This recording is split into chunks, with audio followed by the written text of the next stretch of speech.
Da da da.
Happy Father's Day, Stevie.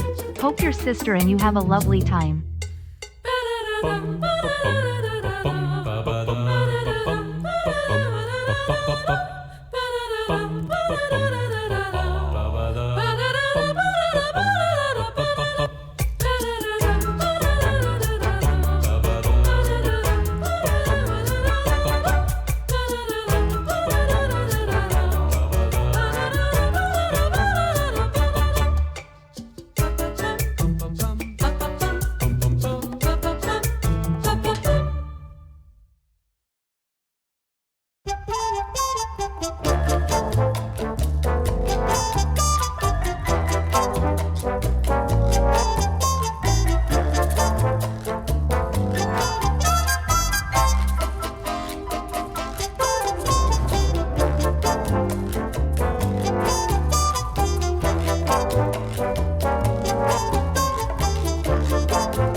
Oh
my god!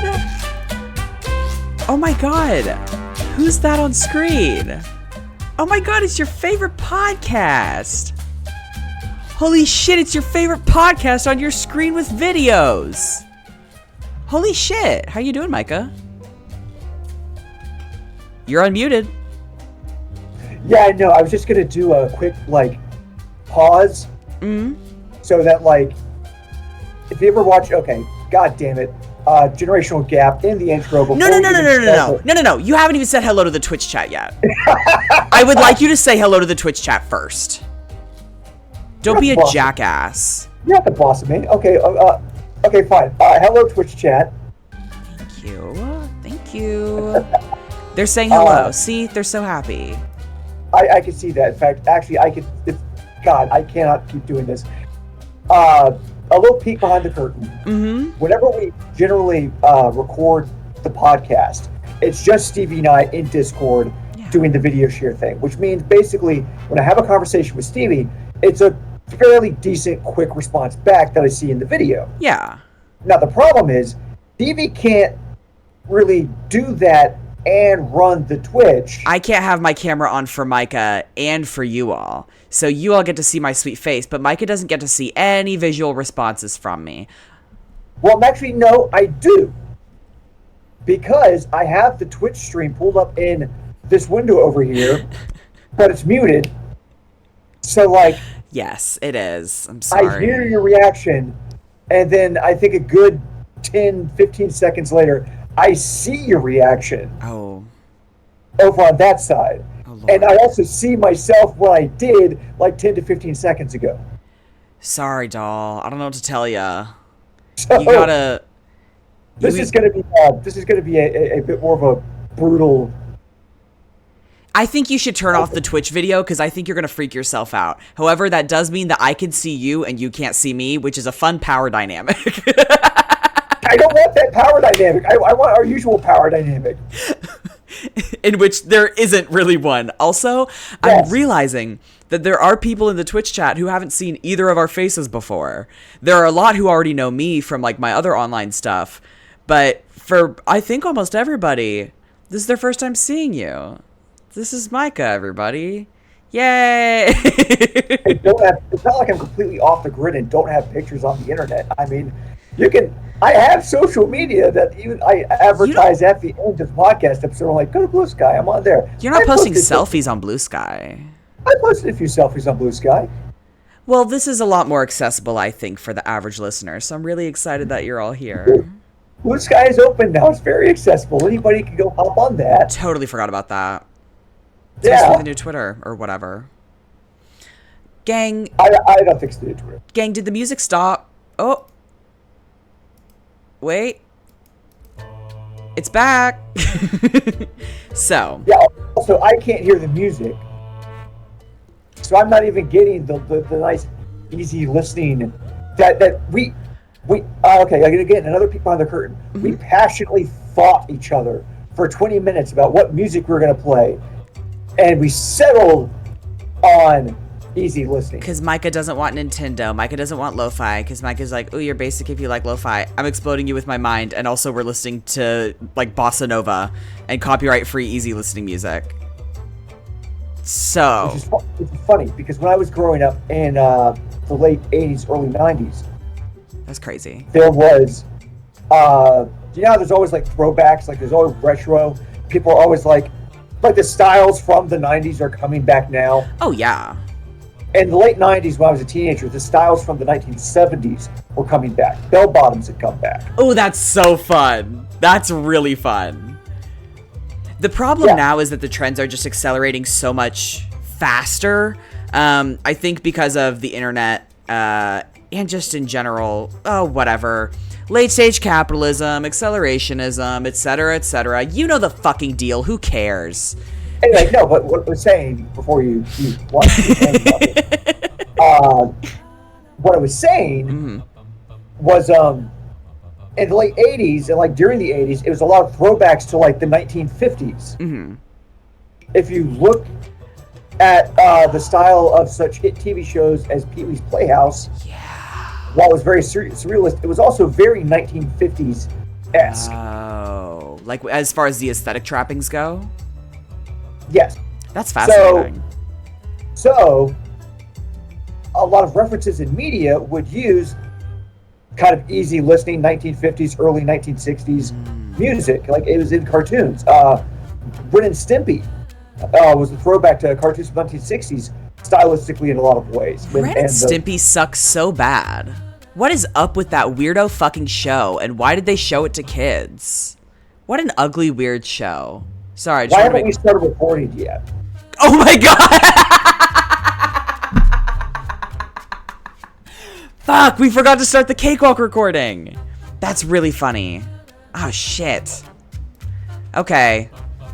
Okay, so I'm recording now. I pressed record now. Ooh, that's fun. That's like Twitch exclusive content. Let's do the clap. We gotta do the clap. God damn it. And the problem is I can't see you when I do the can't. clap now.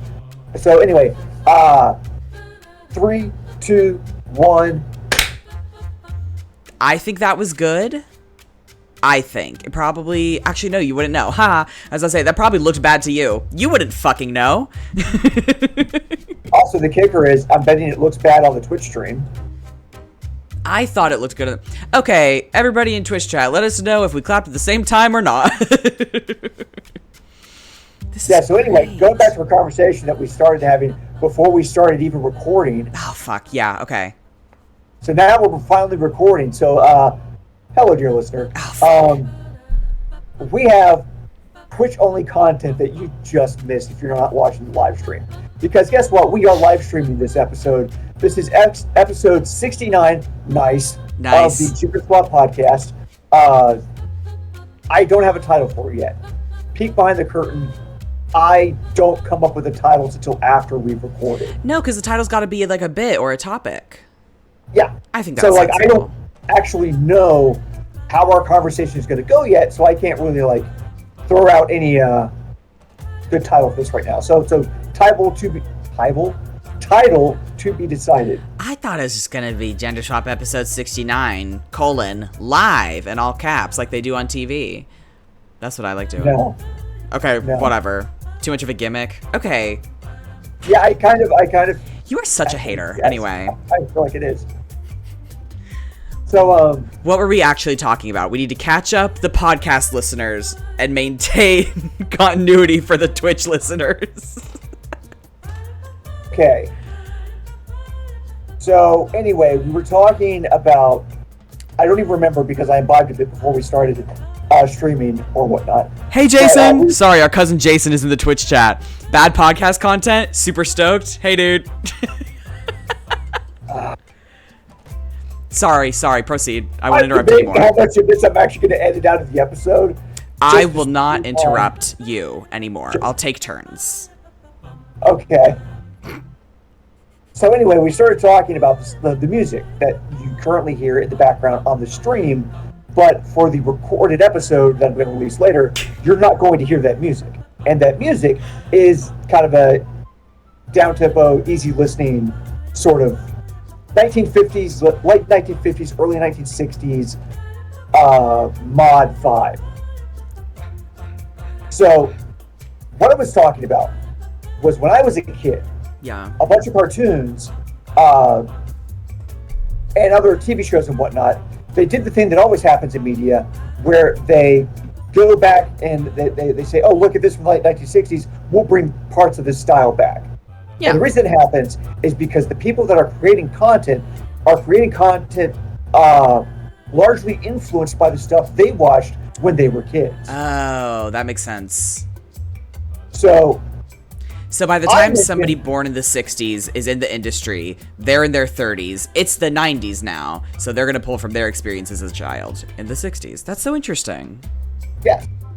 And generally, they would also always go back 20 years or so, because in the late 90s, things like bell bottoms came back into style, which was the late 60s, early through the 70s kind of style. Very cute. Very cute. So, anyway, all this to say, I started talking about Ren and Stimpy, which I thought was a very good cartoon with a very unfortunate creator.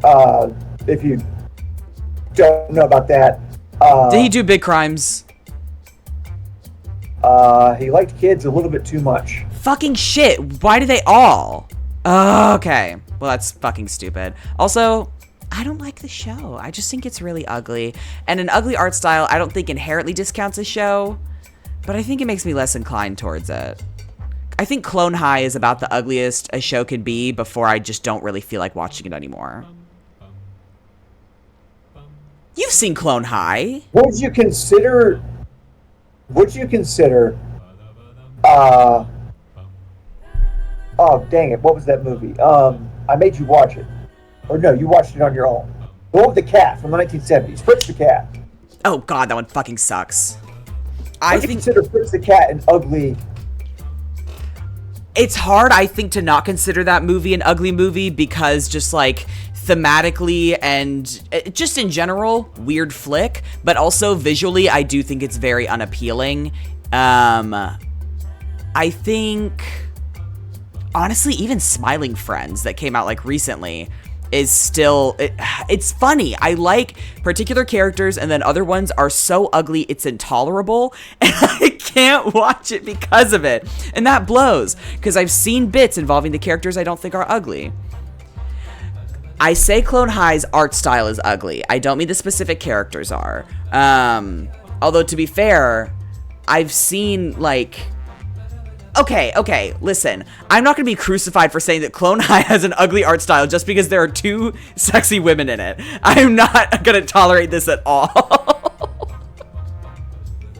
Proceed, Micah. I didn't watch Clone High, so I have... How? That was early 2000s. Why was that? Look at the audience it was meant for. It's meant for kids that were a decade or so younger than I was. Clone High wasn't a kid's show. It was an adult animated show in the early 2000s. I don't believe you. Okay, I don't know what to tell you. I'm pretty... It was not made for kids. Let's see. I'm going to Google, is Clone High for kids? Okay, no, you're right. It was an American adult animated science fiction sitcom created by Phil Lord, Christopher Miller, and Bill Lawrence. Yeah, it was. 16 up is what Sweet Williams says in chat. Hi, Marco the Vampire.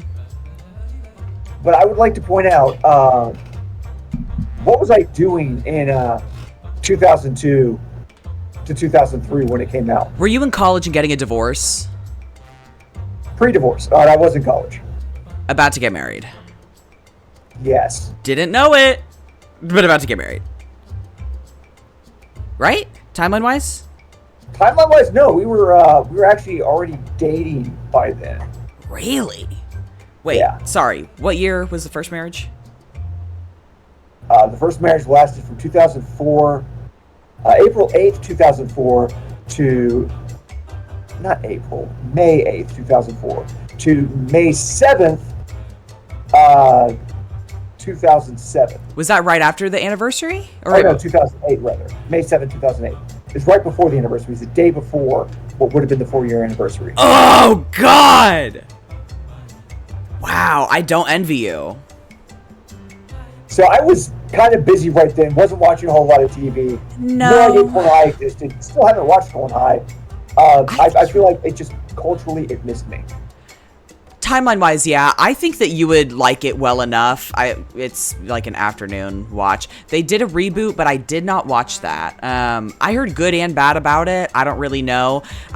It got canceled. In my generation's view, unjustly. It went super viral on TikTok, I think during the pandemic. And the character of John F. Kennedy in particular was very popular with the teens. Fucking stupid. Oh my God. But that popularity got it a reboot, which is interesting, with the removal of the character of Gandhi. Because if I remember correctly, the show's creators or the network got sued for the representation. And so they were like, all right, well, sorry, dude, just got Gandhi out of there. You know, you make sacrifices for entertainment, I guess. I don't know. Oh, wait, we have another draw. Blah, chicky, blah, blah, chicky, blah, blah, chicky, blah, blah. It's gender swap. Also, because I respect our Twitch listeners. So Stevie is... Hold on, shut up. No, I have to tell our non... It's gender swap. I had to let Twitch chat listen. Sorry I blasted your eardrums with that, folks. Proceed. If you are listening to, again, the actual podcast episode that we're going to release for this, you can't hear that drop. And live, neither can I. Oh, yeah, true. So I don't know when Stevie's going to start the drop. I don't know when Stevie is actually going to end the drop. It's just going to end up with me being like staring at Stevie for like a full like 10 to 15 seconds delay. Baby, the drop is over. Calm down. It's good.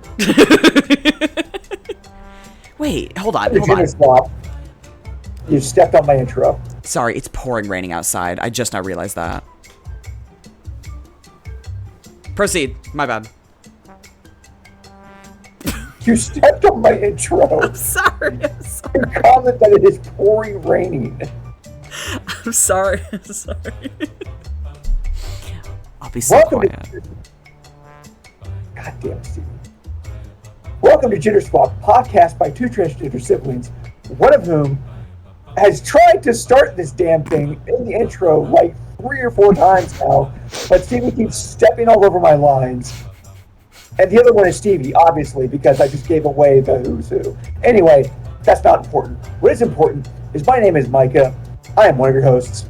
My pronouns are they, them. Oh, am I allowed to talk now? Am I allowed to talk now on my own podcast, on my own Twitch stream? My name is Stevie, and I use he, they pronouns. Ooh, I'm gonna explode you with my brain. You make me so bad. Are you done? Sure. Well, someone in the Twitch chat said that their wife said that I look like a cat even without the headset, which I think is a cool thing to say. I don't even want to ask what animal I look like. Are you going to finish your intro? I said my name is Stevie and I use he, they pronouns. And then I remarked on something somebody else said. How did I miss that? Did time just skip for me? Maybe you just don't pay enough attention to me. That could also be true. Maybe we should just give Stevie more attention. No, we should not. So, anyway, I want to talk about like a litany of things that we started talking about at 11:30 when we started this video call, but I kept stopping us and then saying, "No, wait, this is for a podcast. We should. This is good content." I can't even talk to you anymore. You always say, this would be better on the podcast. So sad. Here's the real sad part. So, as the listener may be aware, I do things that only grown-ups should do, and I imbibed before we started recording, before we started broadcasting. Yeah. And now I'm actually struggling to remember what it was we were actually talking about an hour ago.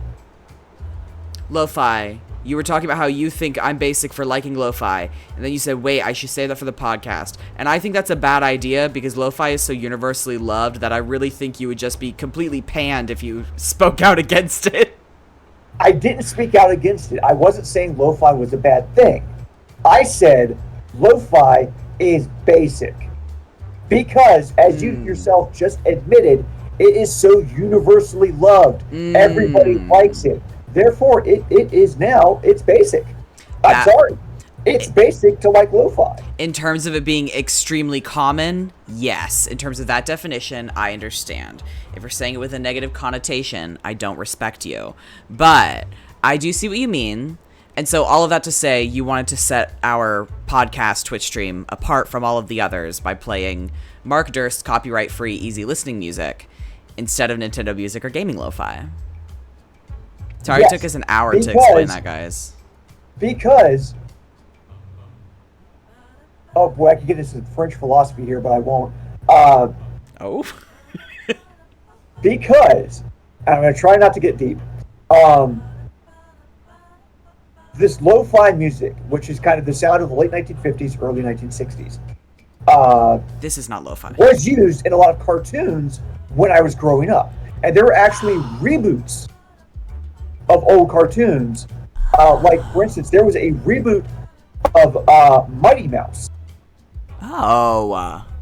Which was a cartoon from the 1960s, early 1960s, I believe, about a character that was a mouse that was basically Superman, but a mouse, and it was funny. That's really cute. So they rebooted it into the New Adventures of Mighty Mouse in the late 1980s, and I watched it whenever I was growing up. Anyway, the style that it had, that sort of 1960s style, Ren and Stimpy also emulates, and a lot of the music that Ren and Stimpy uses emulates that. But the thing is, I enjoyed a simulacrum of the original thing. Not the original thing, I was enjoying a copy of the original thing. So now I'm at where I'm creating content that is a copy of a copy. This is true. And you simply must be okay with that. Yeah. Here's JPEGs of Mighty Mouse, guys, by the way. Yeah, right there, that's the New Adventures of Mighty Mouse on comics people that's showing, I believe. Oh yeah, ew. They changed the way. Fucking get the logo out of the way. God damn it. Get. The logo's so fucking big. I don't like the way it looks. However, I don't like this one either. Yeah, these aren't very good. I don't care for it. Well, that's the cartoon I grew up watching. This one? The 1980s one, the reboot. Oh. So I was enjoying a copy of the original. And now this is a copy of a copy. Anyway, we're getting off track because we have been recording now for 15 minutes and we haven't even gotten into not a single segment. Not a single segment yet. Like, we haven't even started the news. KidGirl1 in Twitch chat said that Mighty Mouse was actually from the 40s and ended for the first time in the 60s. Oh shit. Right? So yeah. Fun facts. Fun fact, we have fact checkers. Yeah, we have live fact checkers now, which I know you just hate. I don't hate it. It's just sometimes I don't. Sometimes I like to squeeze in my bullshit. Speaking of bullshit, while we were getting ready to broadcast all of this, I found a headline: Iowa man gets lifted by a crop duster spraying drone and dropped in a pond. Lifted him up. Yes. It's a giant crop duster drone, and there's pictures of it. And if I click the link and go to the website, I can watch. Send me image. I'll just send you. There we go. Copy this. Placing this in the chat. Not the chat that the people on Twitch can see, the Discord chat.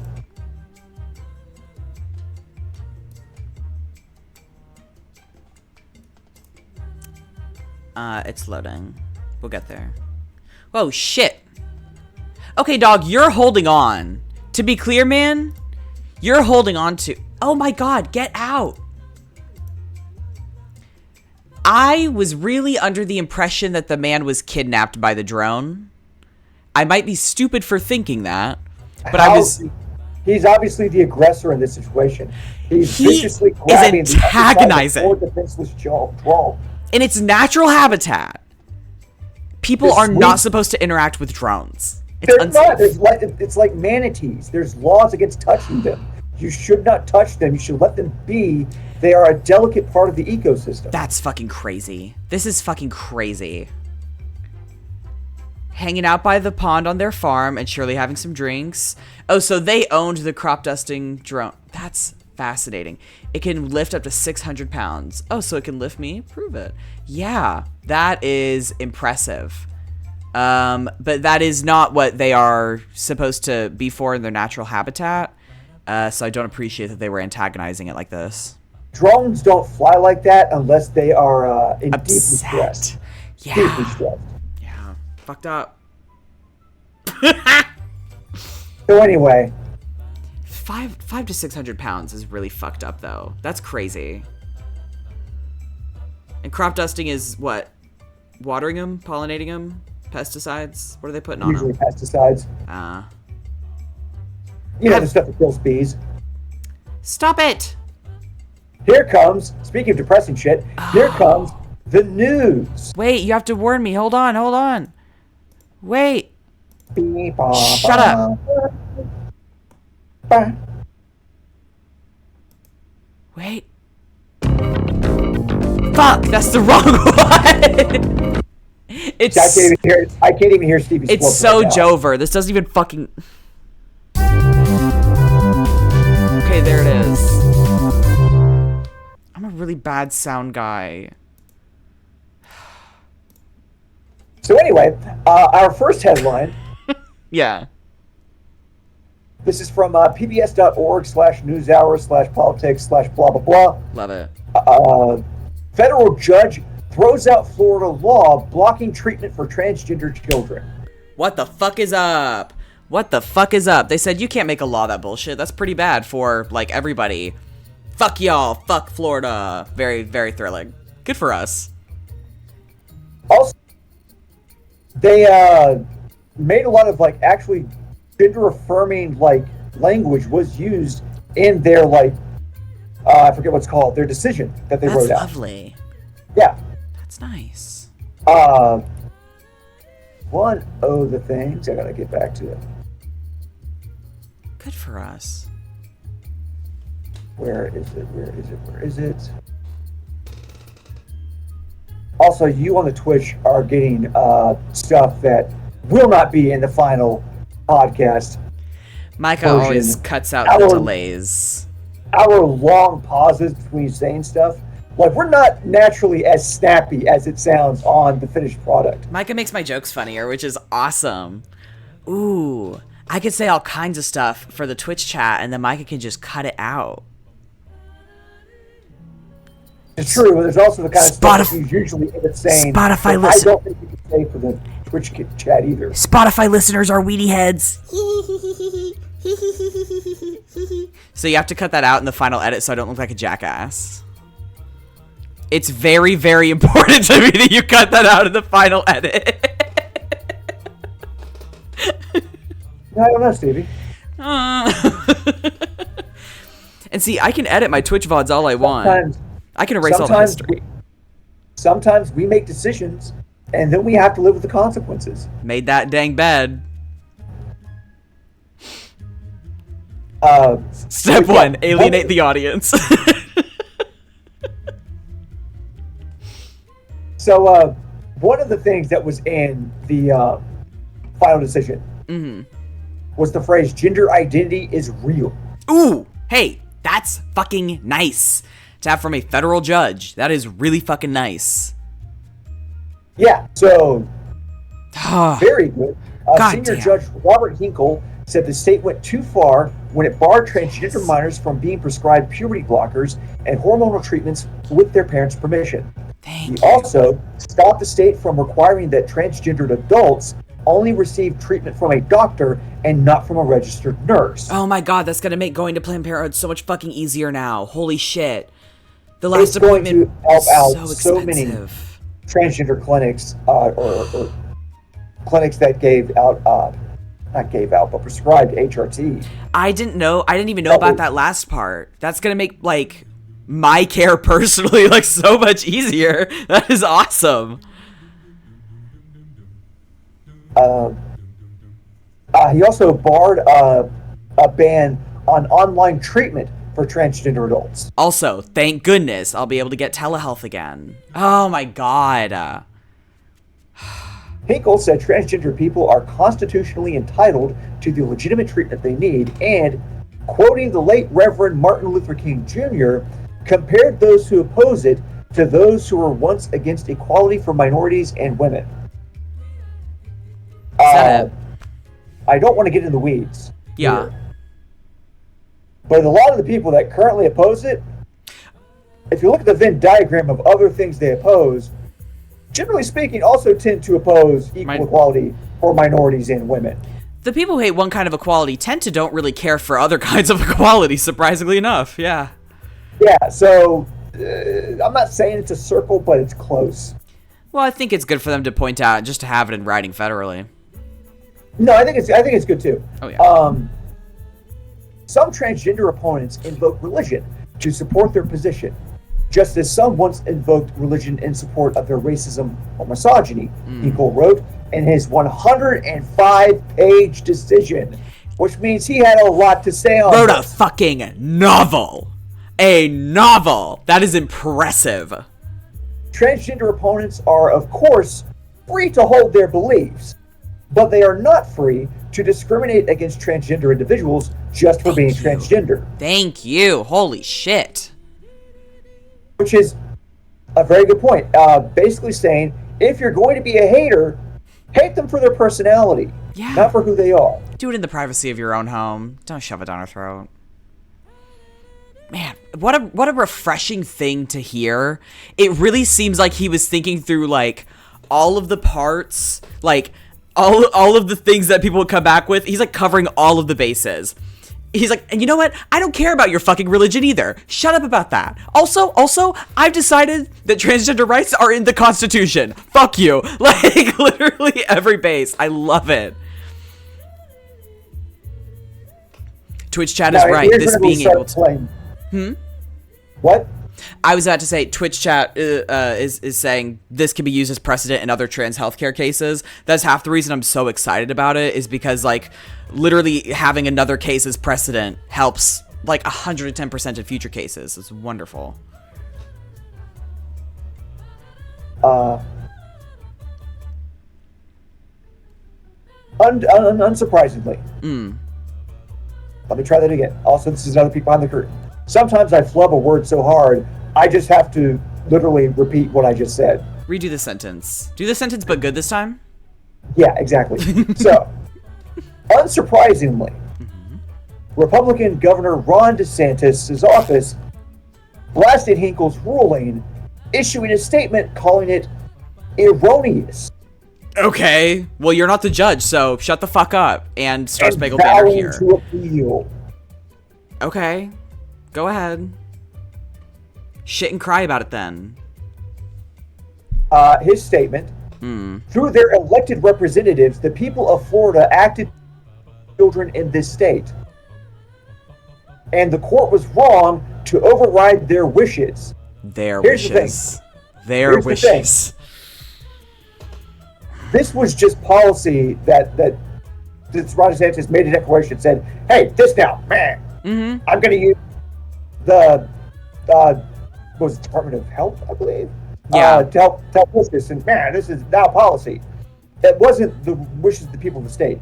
Also, we're not even getting into things like how many people are disenfranchised, how many people are ex-felons, yet for some reason no longer allowed to vote. Because, hey, I don't know if you guys know this, but if you get arrested and charged with a felony and convicted of that felony, in many states in the U.S., you just don't get to vote anymore. That's fucking crazy. So, if there are laws that you break which have been declared felonies, like in, I believe Tennessee. Oh, God. If I'm remembering correctly. They have a bill that was proposed. I don't think it passed, but was going to make the act of dressing in drag a felony. That's interesting. So then if you're convicted, well, you can no longer vote. Can't vote in your own interest. Yeah. That's interesting. So anyway, if you criminalize someone's existence, you can continue to say that people are voting for what they want when you've just sort of made your dissenters illegal. Fascinating. That's insidious as shit. Happening to minority communities since the country was formed, basically. Since America was born. And even before that, I'm still reading through a lot of People's History of the United States by Howard Zinn. So there's a lot of it where I'm like, oh shit, this has been going on for a while. And the more things change, the more they kind of stay the same in a lot of ways. Which, that's deep. Yeah. So in this case, anyway, this is good news. Yes. Yes, it is. But, oh shit, hold on. What? I didn't read the rest of the statement from Ron DeSantis' office. Okay.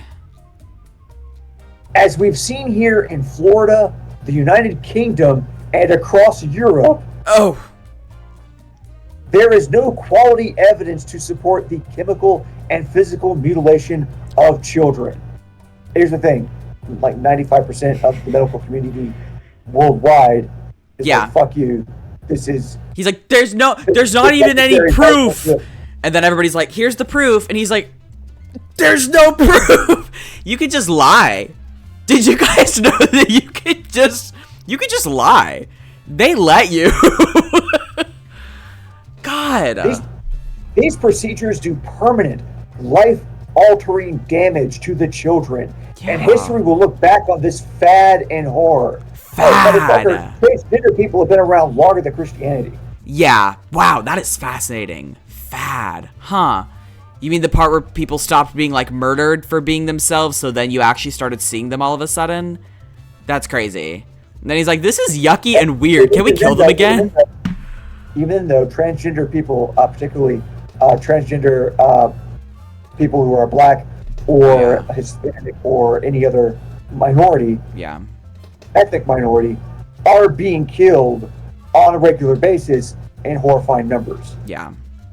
So we can't really say that it's no longer a thing whenever it kind of definitely is still a thing. Very good point. Very, very good point.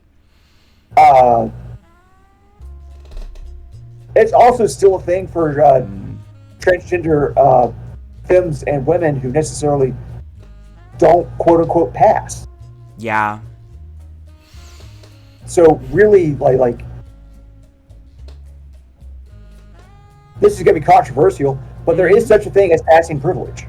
Oh, yeah. No, very much so. I mean, in terms of, like, something that, like, protects you from, like, actual, like, physical danger, yeah, 100%. I don't think that's controversial. So, anyway, we got sidetracked, but short version of all this ruling good, Ron DeSantis bad. I can't even say the things that I want to happen to Ron DeSantis for you to censor later, because it's also live. Yeah, usually when we record these episodes, we are a lot saltier. Oh, hold on. I got this. It's not as funny if you play the drop late. I hope Ron DeSantis... Stop. Stevie! That's not necessarily going to work. That will probably still come through on the screen. Beloved, I wasn't saying anything behind the microphone if it helps. It's okay. I heard you whisper through the Discord conversation. You didn't, because I wasn't saying any words. I was doing the thing that they tell you to do on stage where you just do little consonants, so you sound like you're in a crowd speaking in a tavern, but you're not saying anything legible that the audience can hear. Because I'm clever, and I like scaring you. Sorry. I can literally hear you. Mm-mm. Yes. You can crank my volume. You can crank my volume. I have your volume cranked all the time whenever we record this. because oftentimes you lean back too far away from the mic and get all quiet, and I can't hear you. So I have Stevie blasting in my ears all the time. 24/7. I will probably have permanent hearing damage thanks to Stevie and how loud Stevie gets. The problem is that I really like leaning back and yelling. I can't help it. I simply can't help it. Ooh, there's a fun art history fact in the chat. Hold on. This is from Sweet William. Fun art history fact. When Jesus was first introduced, he was a gender or bigender individual, showing both feminine and masculine body parts. So he was a god for all, but then wanting legitimacy, morphed him into more of a Zeus bearded figure to be more respected by the Roman and Greek communities. It's like when Christians started stealing pagan holidays,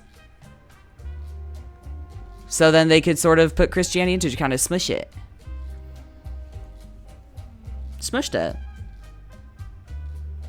Oh, hold on. Oh, good. Okay. Sorry, your audio cut out and I got scared. Say something.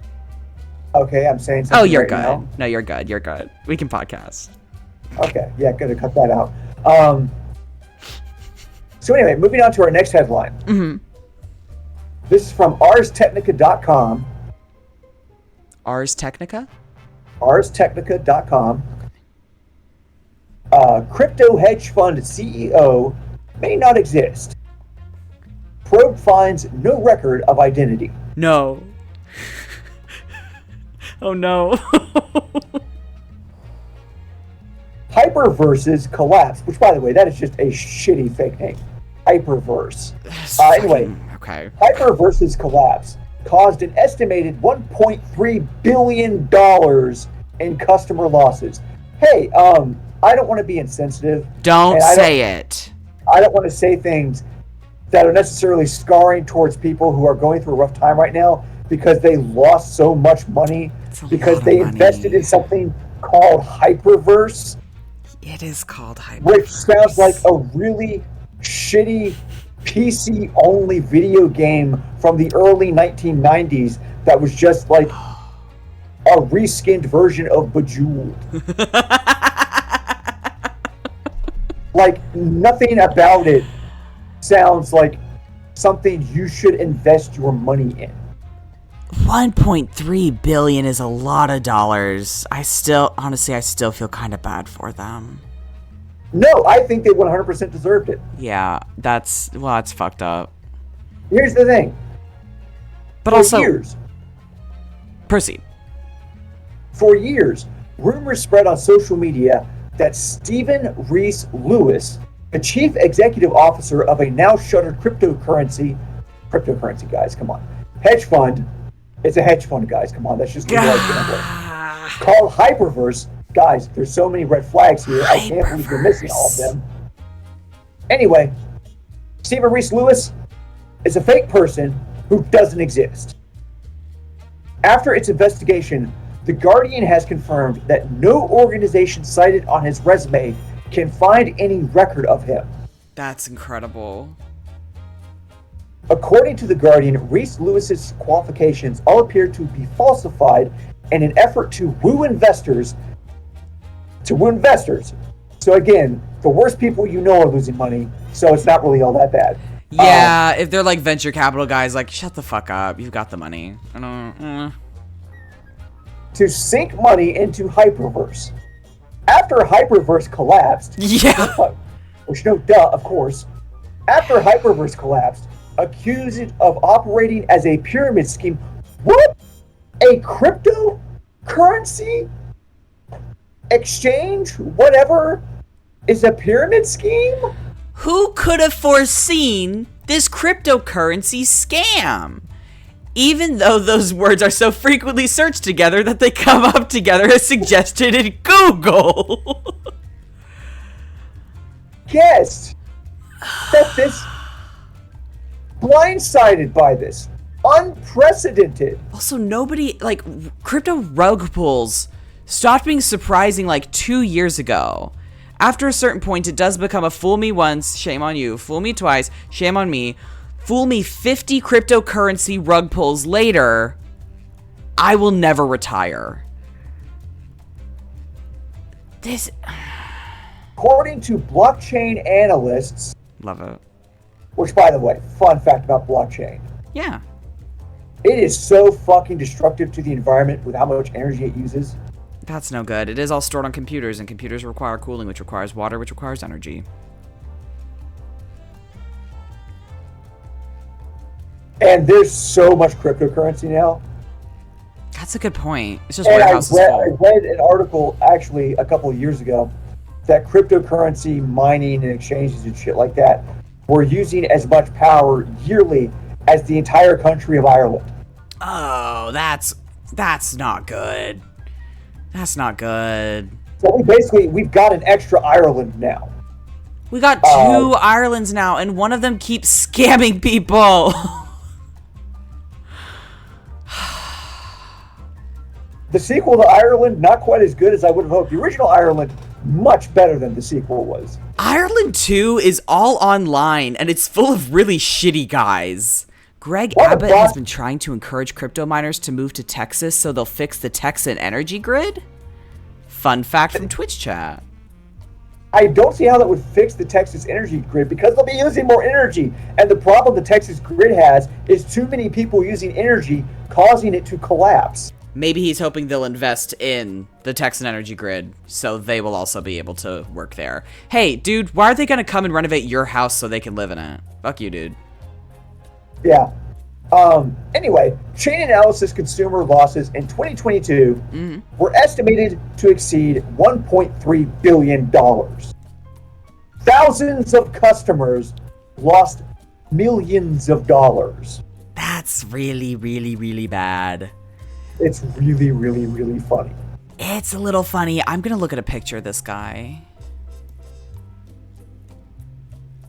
Anyway, so that's the background of the company, like, collapsing.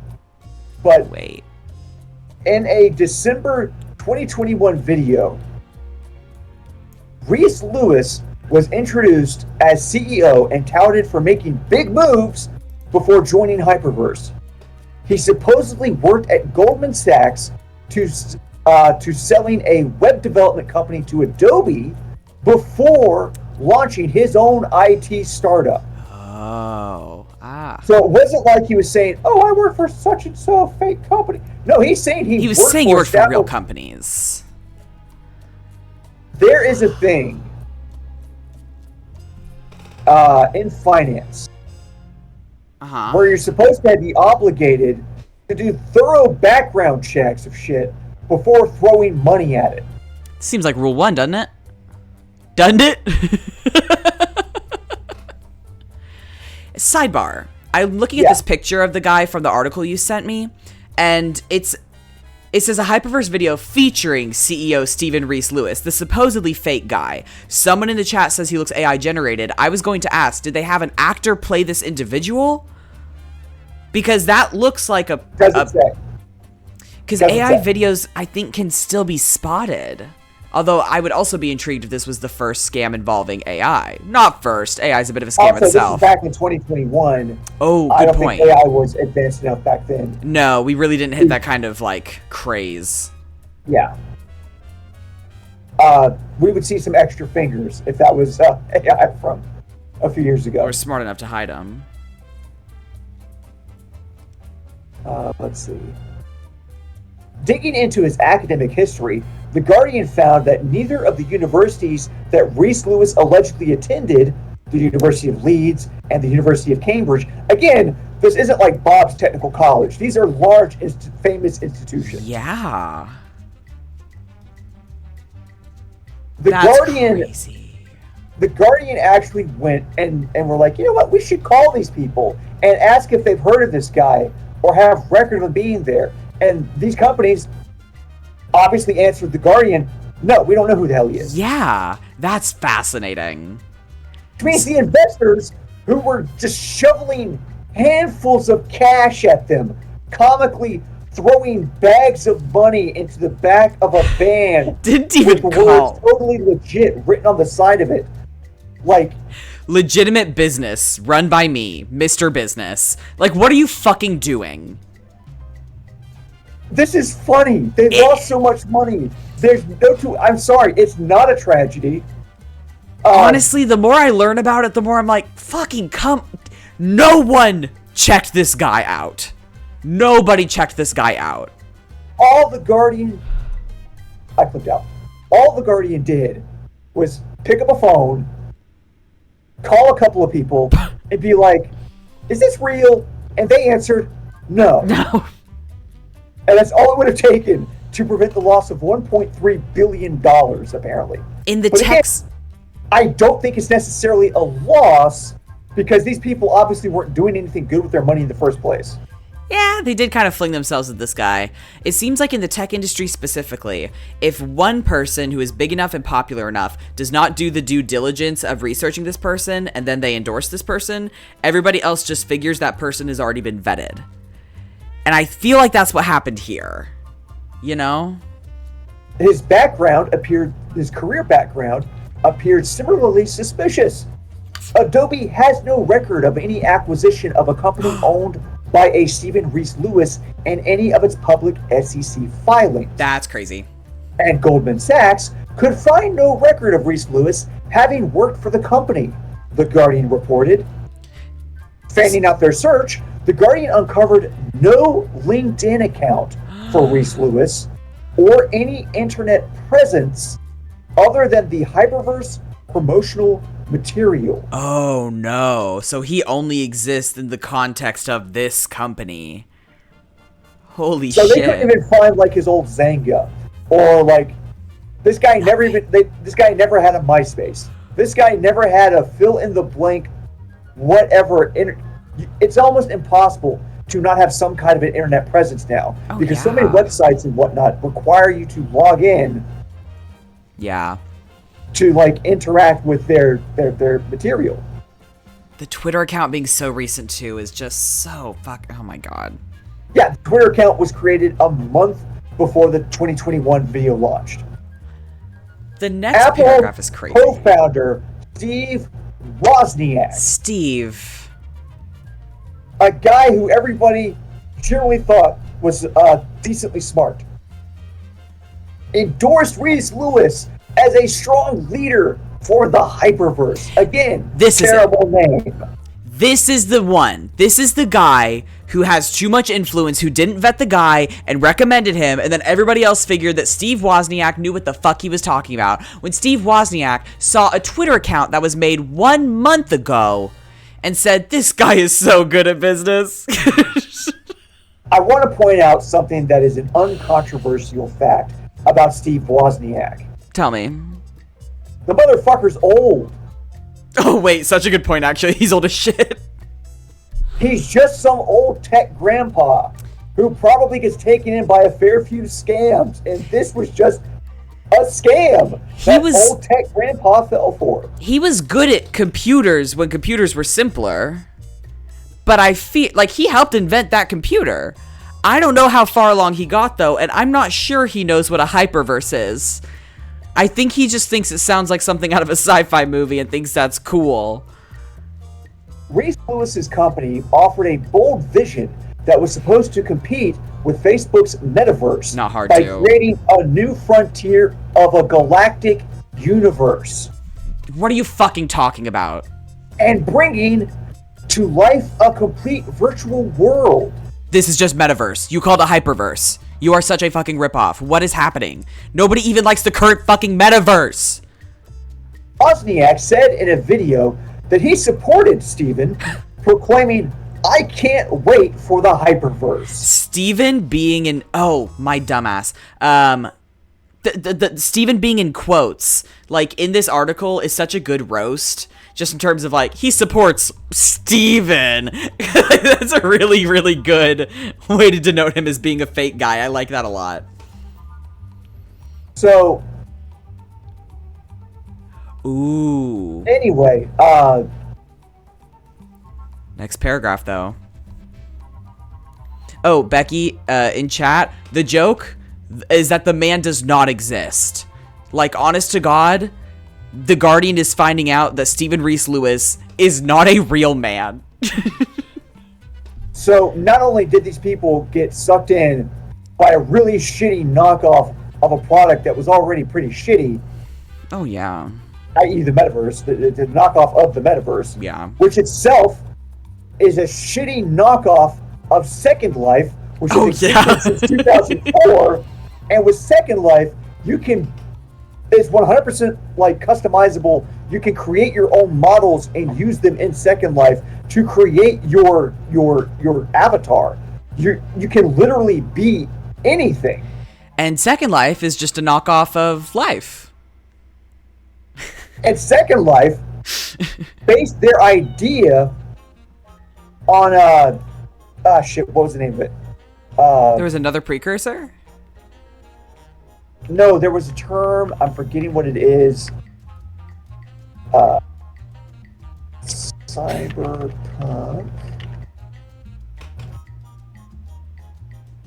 I don't care about Cyberpunk 2077.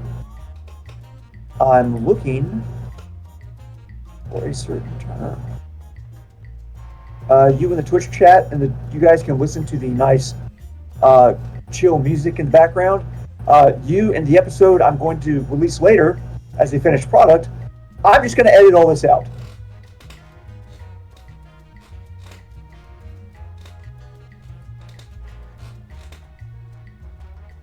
What's the term metaverse? What are you thinking of? Is there like an original term in like sci-fi circles? In Cyberpunk specifically, the term metaverse was used in a novel from, I believe, not Matrix? Was it Snow Crash? Might have been Snow Crash. Hold on. You're just making things up now. Was it Neil Stevenson? It was in 1992 that Snow Crash came out. What am I Well, I have to go to the bathroom, and normally I just have to put us on the BRB screen, but instead, you get to entertain them. Because then I'm also going to go get my nicotine patches. So you babysit the Twitch chat babysit Micah. Okay, yeah, so I guess I'll all the babies are sitting each other. It's not Snow Crash. Hey, sound off in the chat if you remember what my brain is thinking of, which I sincerely doubt that you can, because I'm not psychic. I can't teleproject my thoughts into your mind. It wasn't Snow Crash. It was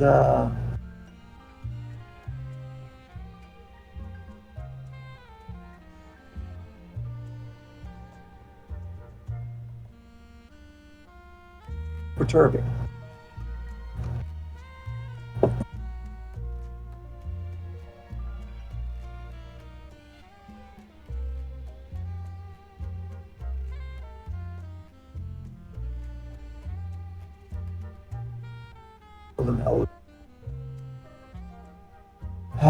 Philip K. Dick, we know.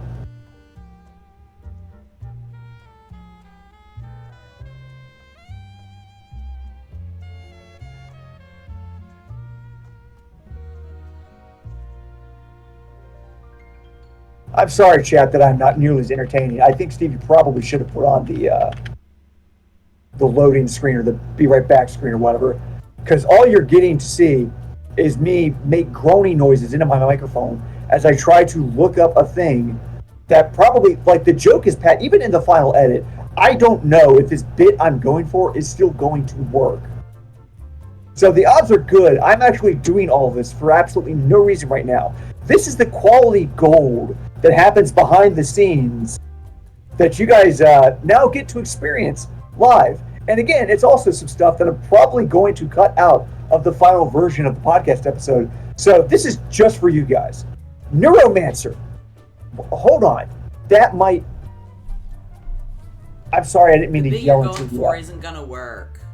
I didn't mean... I didn't tell mean you to up yell front, into the lead-up's taking too long. The bit won't work.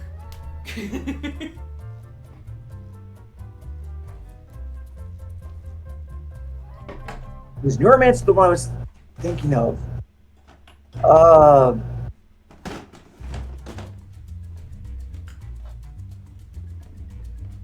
Might have been Neuromancer. It might have been another... It might have been another novel that came around around time, but there was some novel that I think they actually used the term... What am I doing? I'm just going to Google origin of term metaverse, which I should have done to begin with. Yes, Neil Stephenson's 1992 science fiction novel Snow Crash. Okay, that's where the term metaverse came from. So, you've got Mark Zuckerberg, who, like, read this in a book called Snow Crash, thought it was cool, and was like, yeah, I'm going to create the metaverse. What I don't get is I don't understand why Neil Stephenson hasn't sued Mark Zuckerberg yet. Because that's his term. It's his idea. Like, honestly, arguably, the name Hyperverse is more creative than Mark Zuckerberg naming his thing the Metaverse.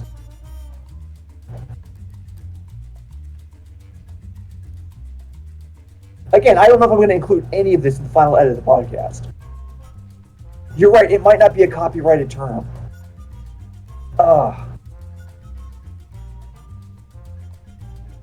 don't know. Either way, I'm just saying Hyperverse was more creative when they came up with their knockoff name, because they at least had to think about it for a bit, whereas Mark Zuckerberg just read a book from 1992 and was like, yeah, I'll just take that. I'll just use that.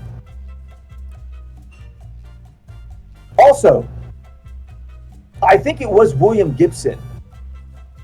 Well, it was one of the major. It was one of the major cyberpunk novels, stories, whatever, that came out in the early '80s. But the author, and again, I'm brain farting right now. I'm still a little bit too. I imbibed a bit too much, so my brain still isn't quite. The gears aren't catching like they should be. But some big sci-fi cyberpunk author from the early 1980s, if I'm remembering correctly, had not even used a computer before when he wrote the cyberpunk story. I believe he was using like an old word processor typewriter, which, ooh baby, I gotta put a pin in that to talk to Stevie about. Actually, I don't know why I'm saying all this right now, because we're just gonna have to repeat this when Stevie comes back on, and you will have heard it twice. You're literally right now just listening to me think through shit in my brain before I present it to Stevie and go, good.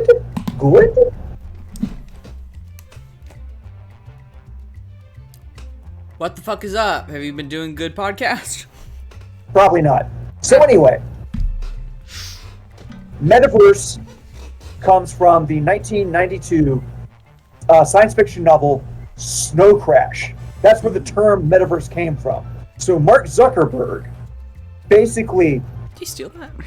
read a book and stole it. Or as the chat is saying, probably didn't even read the book. Probably somebody who worked for him mentioned, oh yeah, the sci-fi novel has this thing called metaverse. I really enjoy blah, blah, blah. And Mark was like, I'm a busy, important guy who is still working on acting like a normal human being. Interactions are strange to me. He's learning. I am a robot. And as a robot, I enjoy the concept of science fiction.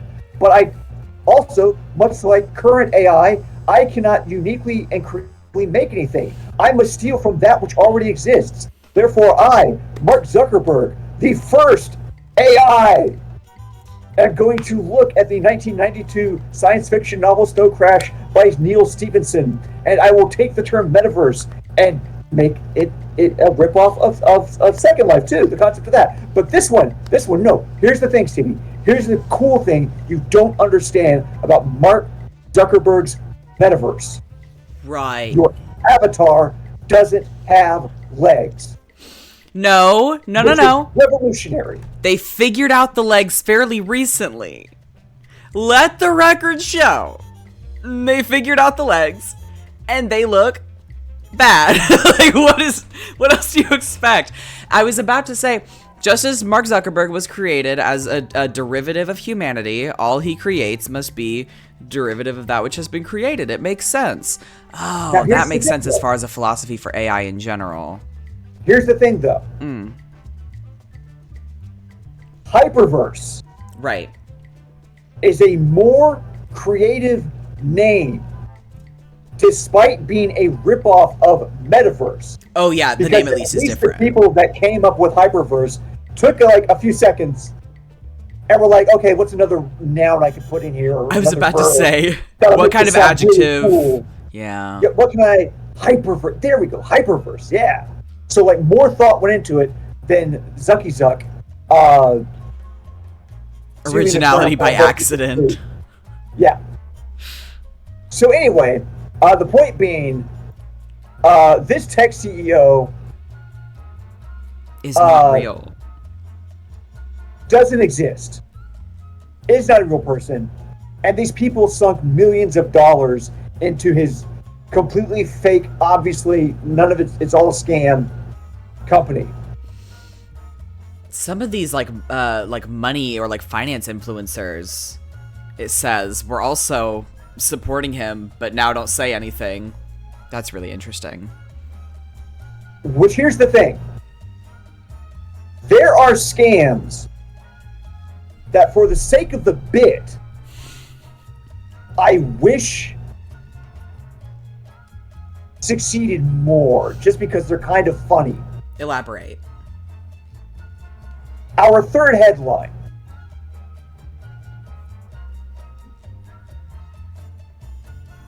Our third headline. Damn it. Yeah, I'll just launch into it.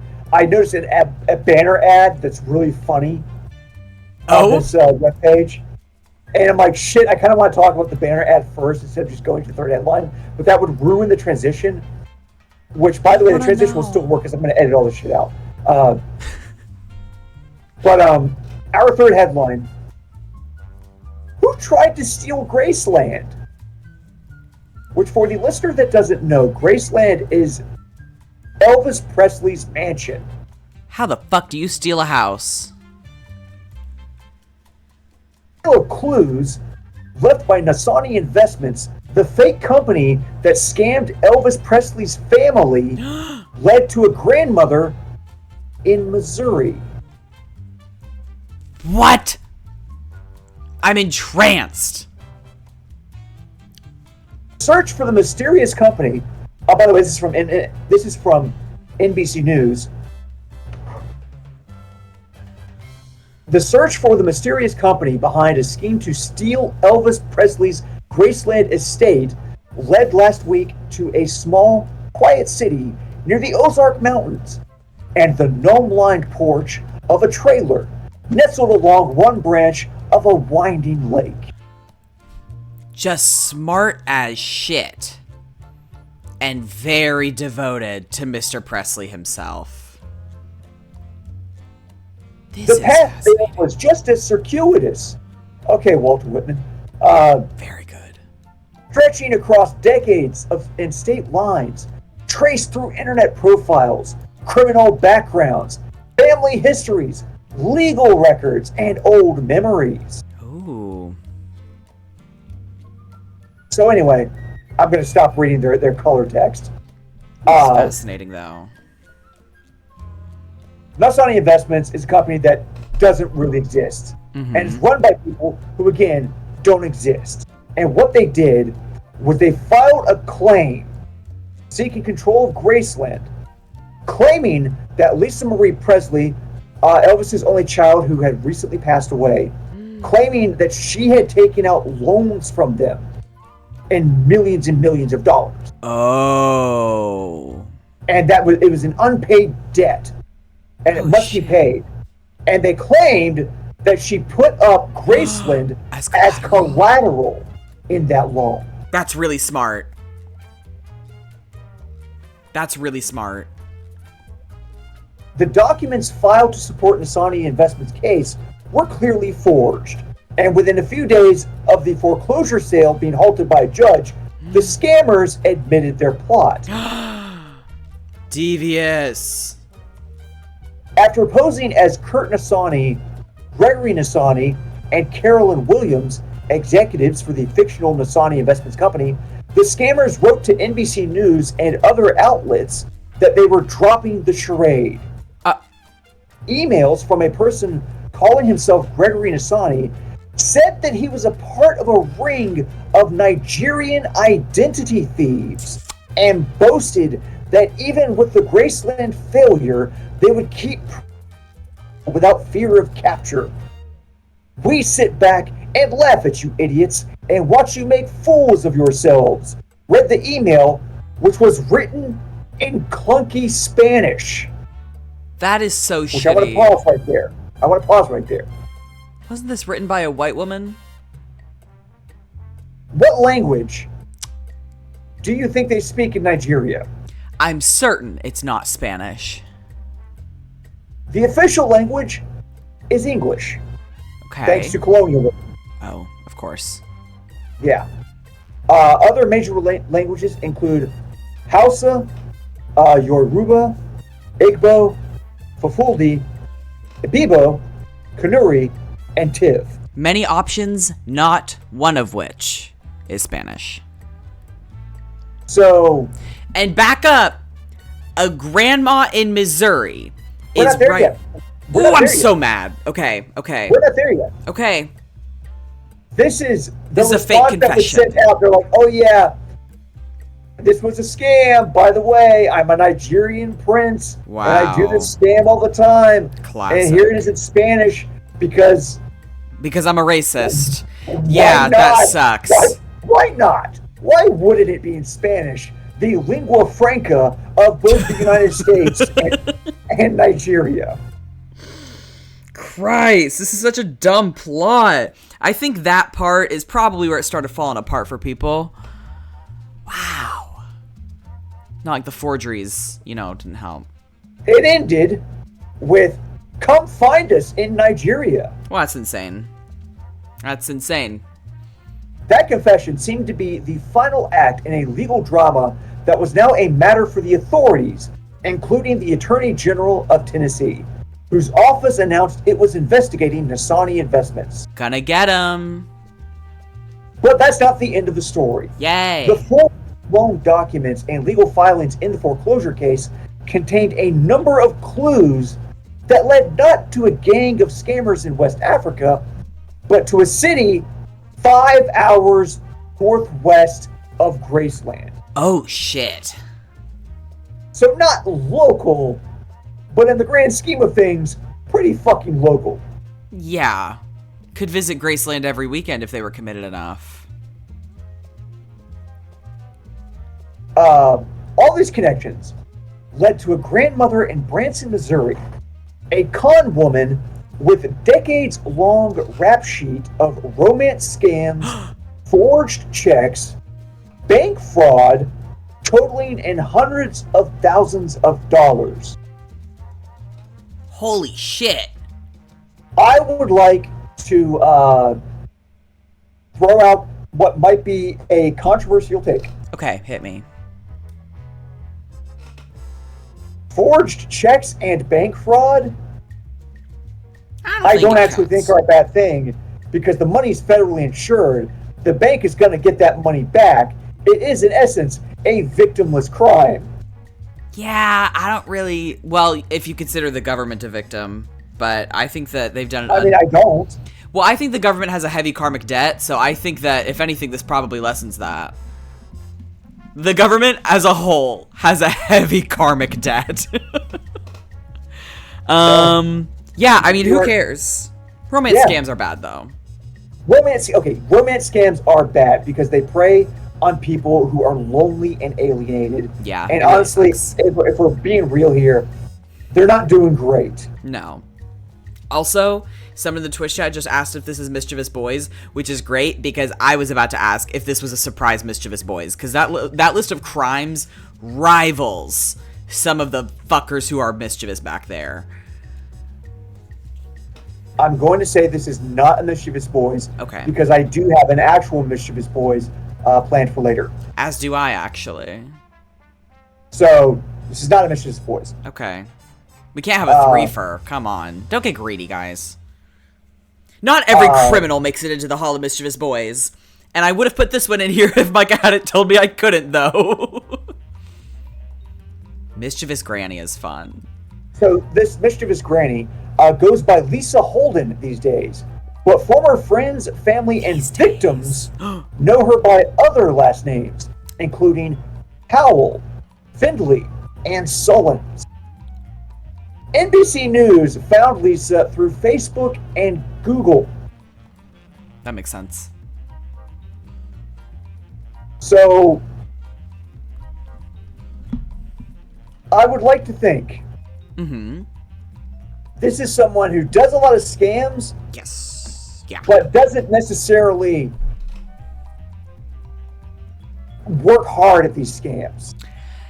Because if they're finding out the connections through that just easily. Facebook and Google. She's not covering her footsteps as well as she could be, quite frankly. She could be, after decades of practice, come on, Mima. Step it up. Come on now. She appeared to use the name Nisani to post negative reviews for people and businesses she didn't like. That's really funny. And positive reviews for people she did. Which begs the question, why was she unwilling to have her government name or whatever, or even just a handle attached to the reviews? Didn't want to let anybody know her opinions, apparently.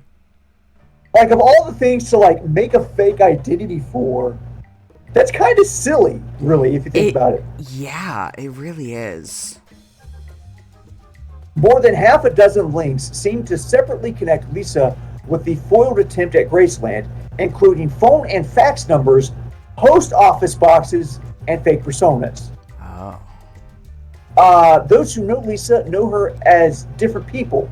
A woman made wealthy from an inheritance, a cannabis entrepreneur, which is hilarious in the state of Missouri. I believe it's still illegal there. Extremely funny. An underwater welder. Okay. An online harasser, which that's not cool. That's much less cool. There's a lot of money in underwater welding. Let me take a step back here. Okay. Controversial hot take. Online harasser may be cool depending on who you harass. If you're harassing oil companies. Okay, I was gonna say don't start naming names, because then I'll just have to play the fucking banner again. I'm just saying, if you harass CEOs of major companies, I think that's cool, and I think you're rad. Net good, I must admit. Hey Nick, if we can make, you know what we need to do? If we can make all these CEOs of like fossil fuel companies and other companies that are actively damaging the environment feel really bad about themselves, maybe they'll be too depressed to pull shit. We're fighting on the side of the environment by bullying these motherfuckers. I'm fighting the war on mental illness on the side of mental illness. I'm trying to inflict. I'm looking to inflict. Anyway, it looks like Lisa was also a cancer faker. Not cool. Holy shit. I can't spin that one. That's just 100%. That's so even for a bit, I can't make that funny. That's how that sucks. It is. And a scammer, which again, depending on who you scam, could be pretty rad. Sidebar. Someone in the chat said that the former CEO of Activision once complained because when you Google his name, it was just Photoshop pictures of him with devil horns. Great. See, that's good. That is how that's how you do this. Also, because of how the Google AI is affecting the search engine, the more a phrase and a person are associated with each other, it'll start showing that person up in result. Okay, long story short, supposedly, if you Google Turtle Senator, Mitch McConnell shows up.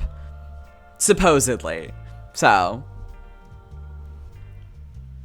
Paula Odell, who knew Lisa as a flight medic and successfully sued her in 2007 for the return of $6,000 Lisa had borrowed under fake pretenses.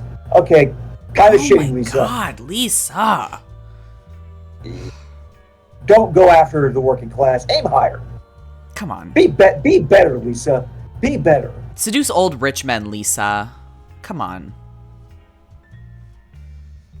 When I heard that name, I thought, oh no, Odell said. What's she done now? Wow. Wow.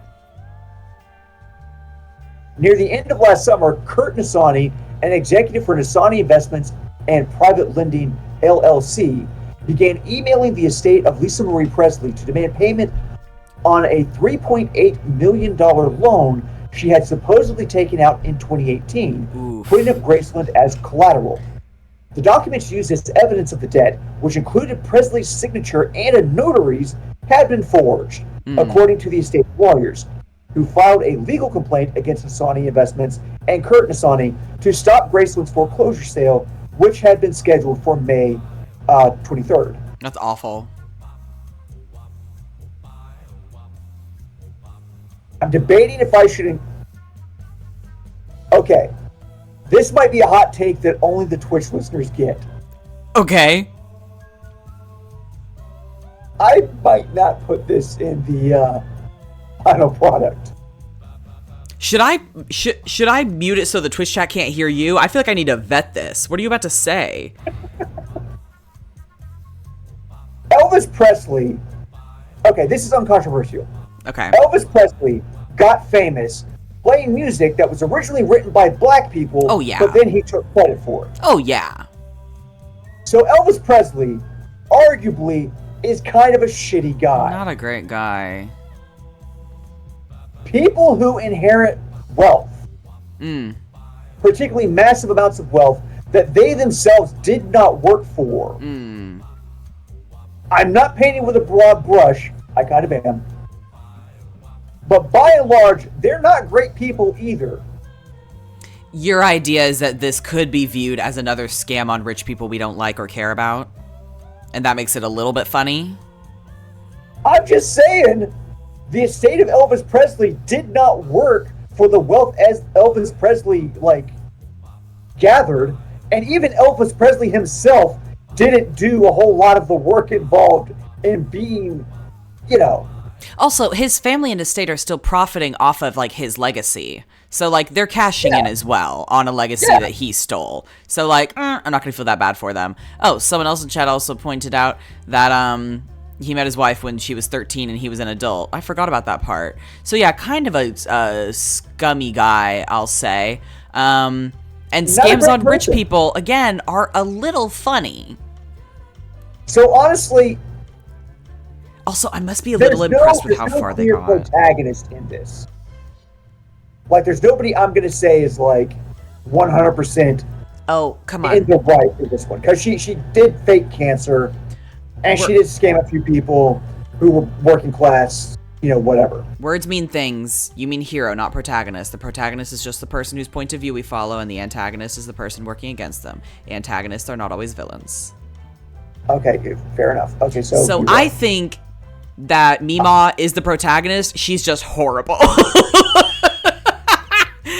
she's just pretty bad. No, Becky, she's not your hero because she's racist. So there's not really a good guy here. It's just kind of shitty people inflicting their shittiness on each other, which is better, I think, than her inflicting it on the common man via romance scams.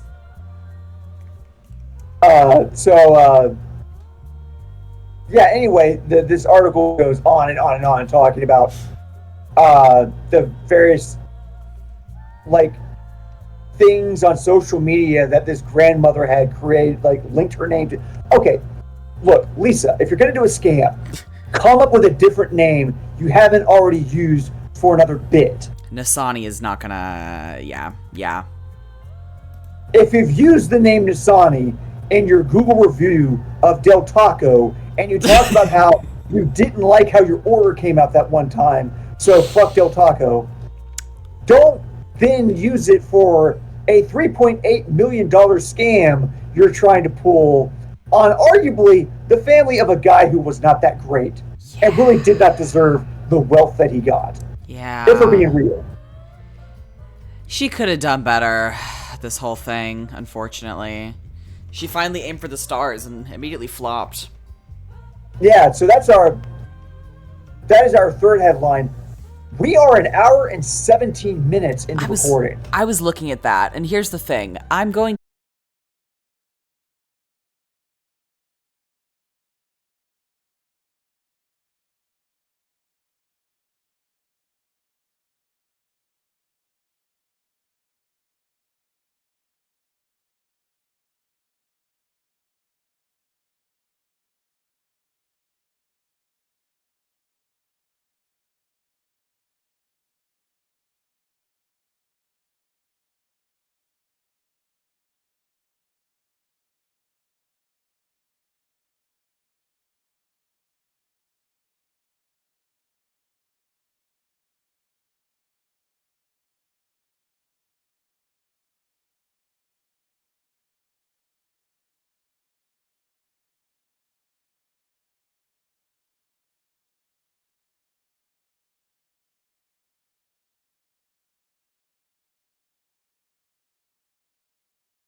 Bum bum bum bum bum bum bum bum bum.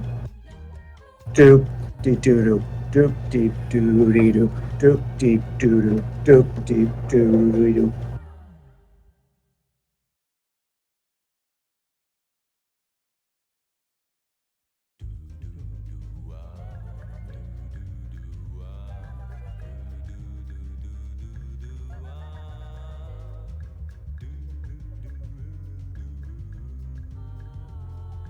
I don't know if I'm still muted or not. I assume Stevie has muted me. So right now I'm just talking into the ether.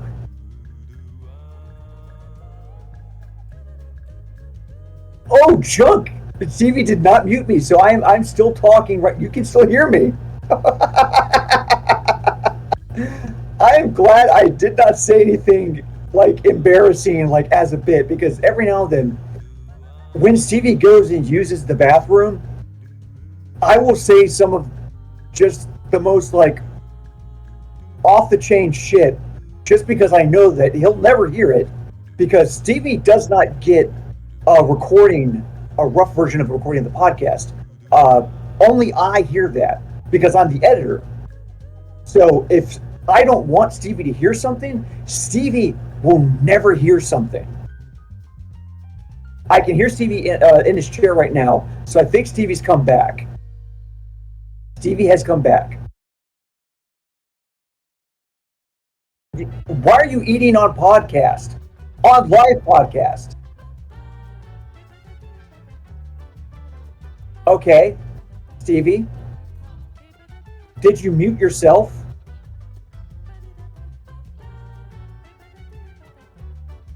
Do you know who's not muted on Twitch right now? Stevie's muted, but I'm not. They can hear me right now. So you're just saying, you're agreeing with this, so you did this intentionally to me. Why would you? So the audience, okay, so audience, you don't hear right now, but Stevie is rudely eating on podcast in my ears. I can just hear Stevie smacking away. Miss Vonia is just kicking off right now. So all you get to hear is me get like audibly annoyed.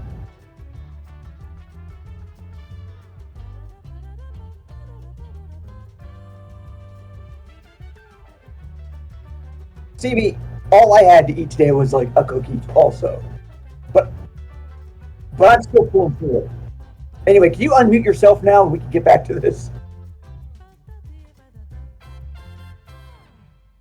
Oh my god, and because you can't, I might leave that in the final recording. Sorry, I'm being a real weenie head. I'll admit it. And also, Velociraptor, you are correct. I should throw the breakfast update drop in there. I probably will. Oh, that's good. That's really good. That's a good idea. I should do that. Yeah. Whatever. I can't find the fucking drop. Who cares? Are they going to hear it, Stevie? They're not going to hear the drop. Have you unmuted yourself yet? Okay, I'm unmuted, but the computer audio has been up this whole time. So that's how they've been able to hear you, but I didn't play the drop just now because I feel like I was taking too long to play the drop. And I got nervous. Indeed. So, moving on. I guess now we're going to do the Your Mischievous Boys, which was short. It is quite short. My Mischievous Boys oh, you're not supposed to see that. No, it's my Google Drive. For the listener who is listening to the final version of this podcast, Stevie just basically walked in with his pants down, Google Drive in full view. No, I didn't. Of everybody in the Twitch chat. It's playing. What's playing? Mischievous Boys. Oh, gotcha. You're playing the drop now. But it's a long drop. It is a longer drop, yes. There we go. So today, chat, I want to talk about Leroy Brown. Most bass are just fish, but Leroy Brown was something special. This delightful Tumblr post, posted by Critter Conscious, brought this bad boy to my attention. They have a gravestone for him because they love him so much. Tumblr user Kaiju Tego did the research. Leroy Brown has been haunting me. So, what? What do you need? Hold on a second. Tell me. When the Hall of Mischievous Boys was established, Yeah. I assumed that it was generally an unspoken rule that the inductees to the Hall of Mischievous Boys be human.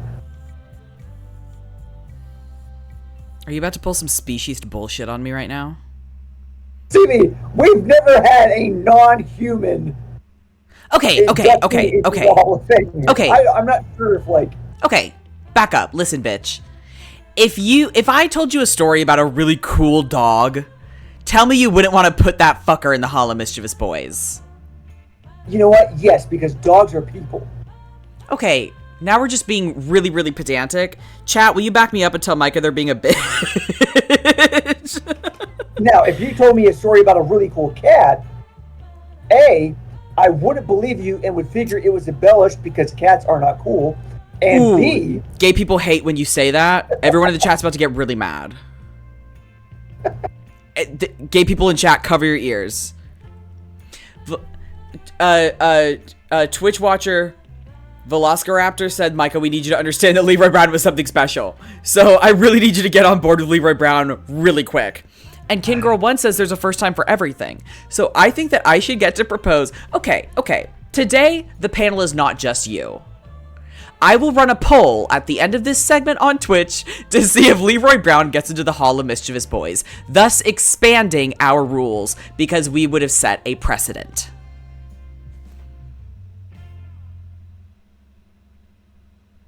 here's the thing. In the actual final version of the podcast audio, You must include that part about the Twitch chat deciding. I want them to know. I have the power to decide what the listener's going to hear. Don't do revisionist history. We could end up with, much like those pictures of the Soviet Union, where you had like Stalin standing next to a couple of famous guys, and then they would revise it and get rid of one of the famous guys through like old-timey Photoshop because Stalin had thrown him into the gulag or executed him, and then later on they had to do a new version of the picture where they had to get rid of another one of the guys in the picture because again, Funny. Stalin had executed or like thrown the guy in the gulag or whatever, so like fuck it, this guy never existed. So you're gulagging me. I'm not gulagging you, but I might selectively edit out a lot of this audio so that the only listener getting like the veritas, the actual truth of what we are talking about and saying is the live Twitch listener. I hope this makes you feel so special, live Twitch listeners. Also, Marco the Vampire said that we evolved from fish, so fish should be honorary people. I don't. Have you looked at a fish lately though? What the fuck do you mean? I might be being a little bit specious, but they're kind of ugly. I watched a documentary about seahorses the other night that really brought a wee tear to my little eye. So I think you're just being really prejudiced right now. Let me talk. Stevie, okay, can I tell you the story? Unattractive things can bring a tear to your eye in moving ways. Arguably, that was the point of the Hunchback of Notre Dame. That's fucked up, but I see what you're saying. Things can be Yes, ugly. Things can be ugly cute. you can talk about your fish. Good, because I've made my body big and wide so I can scare you into submission. I'm not a fucking bear. I've bulked up, and now I'm allowed to do my segment. Tumblr user Kaiji Tegu says, Leroy Brown has been haunting me, so I looked into his backstory, and it's wilder than you could possibly imagine. Leroy Brown was about 1 pound when he was caught in 1973 in Lake Eufaula, Alabama, by Tom Mann, who is absolutely legendary in the world of bass fishing. Instead of releasing him or taking him home to eat, Mann decided he recognized a spark of something special in the fish, so he took him home and popped him in his backyard pond. Later, he moved the fish to a giant aquarium in his workshop. What, Micah? Hold on. I'm going to stop you right there. Okay. We need to take off our rose-colored glasses and stop looking at this from a human-centered point of view. Anthropocentric. This is a displaced fish. Yeah, Mr. Big Words, anthropocentric. Oh, fuck me for knowing my vocab words. Do you hear how dumb you sound? So, think of it from the fish's point of view.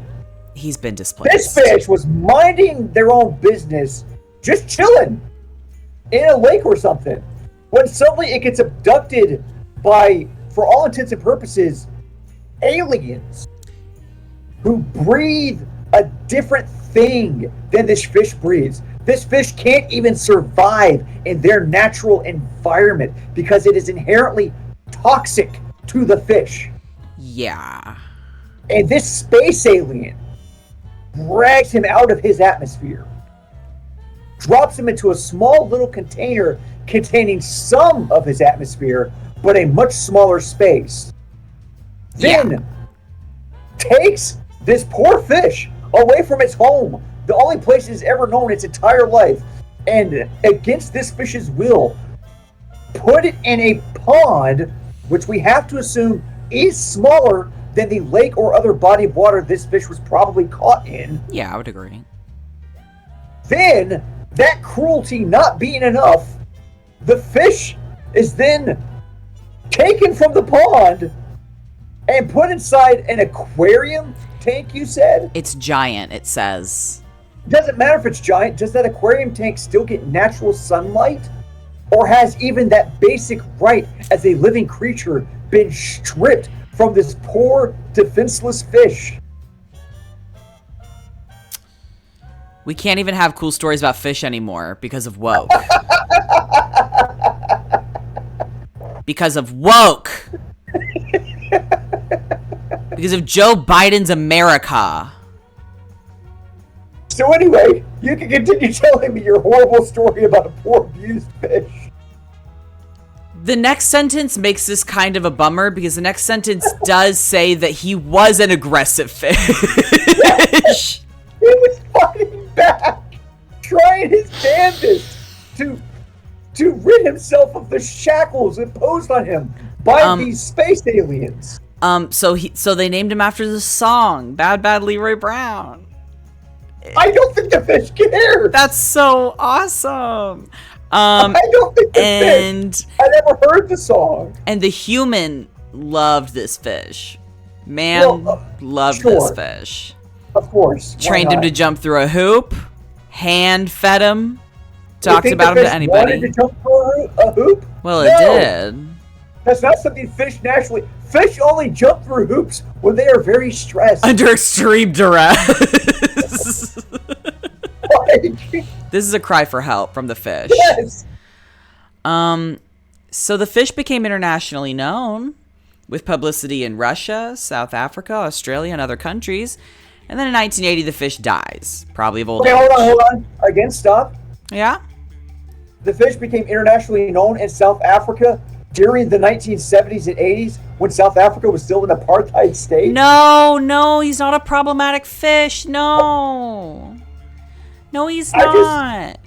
I'm just saying, South Africans at that point in time were probably enjoyed and had a vested interest in things being held captive and their rights being stripped away. He's not a problematic fish. Anyway, so he died in captivity, which sounds pretty bad. Yes. Died of old age, probably. So they had a funeral. Various sources say between 500 and 1,200 people came because there was a very large bass fishing tournament that weekend, which I quite enjoy. And the local marching... So the funeral. Yeah, they turned it into a spectacle. The event meant to pay respects to this fish. Oh, no. The attendees of this funeral were there to kill fish. Fishermen. People who kill and eat fish. People who, as what's happened to that poor 1-pound fish, later named Leroy, dragged from their environment, out of their atmosphere, taken by these, as far as these fish can understand, these unknowable, horrible, Lovecraftian alien entities. Oh, yeah. Whose, again, very environment is toxic and harmful to the fish. Imagine if somebody reached out of the 5th dimension and just yoinked you. Yes. And then imagine if the only people that showed up to your funeral that was only held in the 5th dimension other yoinkers. Were other yoinkers. Do you think they held a special funeral for this fish underwater so that all of his fish friends could attend? No. 2 reasons for that. Number 1, that's a silly idea because fish don't know the concept of funeral. And number 2, this fish didn't have time to make friends because it was obviously so young whenever it was grabbed in the first place. It lived a long time. That's like 7 years. So, yeah. But your funeral was attended by Lovecraftian horrors instead of your family and friends. But what if they got their local marching band to play Bad Bad Leroy Brown as my tiny fish casket was lowered into the grave? What if the 5th dimensional beings, whose very geometry your small brain cannot grasp, decided to play their own weird entertainment bleeps and blorps that your small undeveloped mind has no chance of being able to fully comprehend? Well, by then I'm dead, so it's not like it even matters. Again! At that point, it's a party for them. It's a party for the other fish yoinkers to celebrate the act of fish yoinking. And they're doing it at an event that is supposed to pay respect, keyword, respect, to a fish that was yoinked. It gets worse. If you're being respectful to that fish, you wouldn't constantly bring up the thing that horribly ruined their life. Shut up. It gets worse. So then things got really wild. On the day of the funeral, it was decided that the ground was too wet and muddy.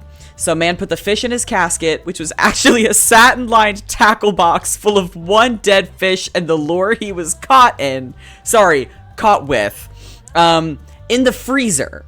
So he just stuck the coffin with the fish in the freezer. And then that night, somebody stole the dead fish and his tiny casket. Not a taxidermy fish, just a dead fish with the smells that entails. So we're saying... Yep. The event that was supposed to pay respect to the fish didn't happen because of inclement weather. Yeah. And the fish's body, its corporeal form, before it shuffled off this mortal coil, was then absconded with by what I can only assume were like 19th century body snatchers. Gotta be another yoinker. Who grave robs a fish? That's what I'm saying. It's not a taxidermy fish. It's a dead fish. Do you think they ate the fish? Do you think the person that stole the fish then ate the fish? No. Well, actually, I don't know. I don't think so. Had themselves a little fish fry just to cap off this horrible, horrible fucking existence for this poor fish. Well, the nature of stories is that if you listen, they'll tell you more. So 3 weeks later, the tackle box shows up in the Tulsa, Oklahoma airport. A baggage handler found it, and it was decided that the box full of 3-week-old decaying Leroy was too nasty to ship back to Alabama. The statue remained at Fish World, which is where the public could visit Leroy during his life, until 2005 when Tom Mann died and the facility was closed. Fish World was like a weird museum/facility to learn about bass fishing specifically. And he wasn't just an expert angler, he also designed some of the popular lures that are still used in bass fishing, as well as the Humminbird Depth Finder, still the most popular depth finder brand on the market. So he had this... Not the fish. Tom Mann, the guy who got the fish. Yes, so he had a workshop and lure lab there, and people could come see his stuff, but also learn about how to go do bass fishing as a sport. And then the statue went to another bass fisherman until the city of Eufaula asked for it back in 2016. And now it sits on Main Street, reminding everyone that most bass are just fish, but Leroy Brown was something special.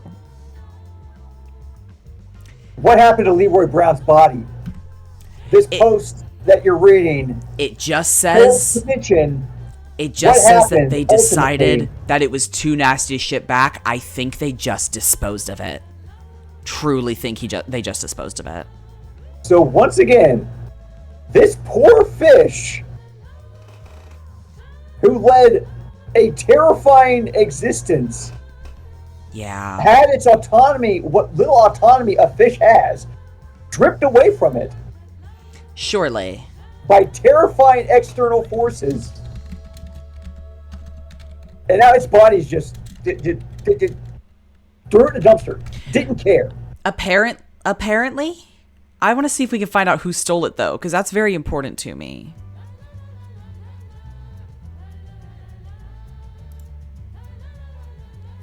I don't think the fish deserves to be in the Hall of Mischievous Boys, because the fish in this is just a victim. How about this? Instead of sending him to the Hall of Mischievous Boys, we will send him back to the great large lake in the sky, where he can meet his final resting place. We will still leave him with a gift. We will still send him off. But, wow, this just became a diagnosis ghost. Diagnosis, fish ghost. Diagnosis, fish ghost, big time. And now we've helped him pass on. So, really, we've done a pretty good deed today. We're kind of good people, when you think about it. When you think about it, we're basically saints. We're just like saints. Did they find out who fucking stole him? I have no clue, Stevie. I don't know if they found out who stole the fish. Sorry, sidebar, that Tumblr post saying that he was kept in his workshop was very misleading because he was kept in a 38,000 gallon fish tank at Tom Mann's Fish World, which was a workshop / lure lab. So yeah, workshop, but it was a 38,000 gallon fish tank. Hold on.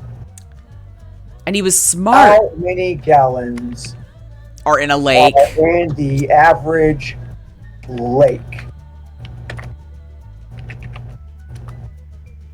He tested out bait on the other fish in the aquarium, and the other fish fell for it, and Leroy would swat at the baited hook with his tail. What a baddie. A 10-acre lake. Yeah. So arguably not even a huge lake, just a 10-acre lake. 10 acres sounds fairly large to me. That averages 10 feet of depth. Okay. That's going to be more than 38,000. Contains about 32 million gallons.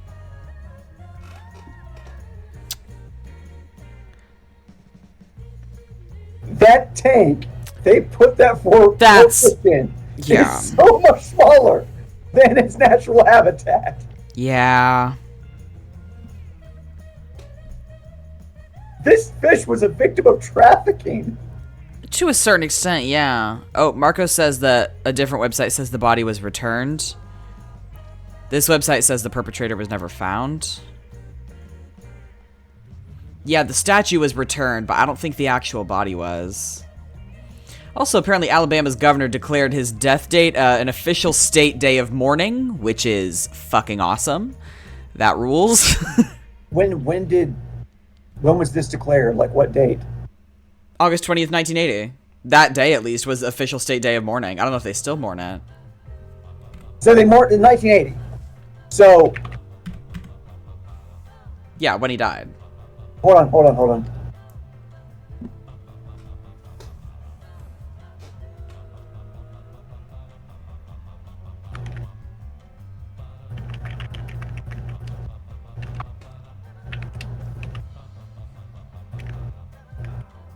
What you looking at?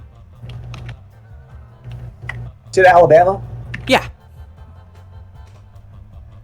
I don't think it's still like a state holiday or anything. I think they just did it that one time.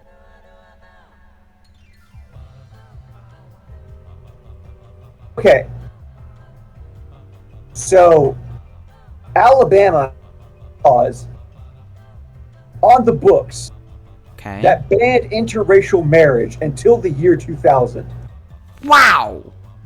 Wow. And 20 years prior to that, they're like, this is a pretty dang cool fish.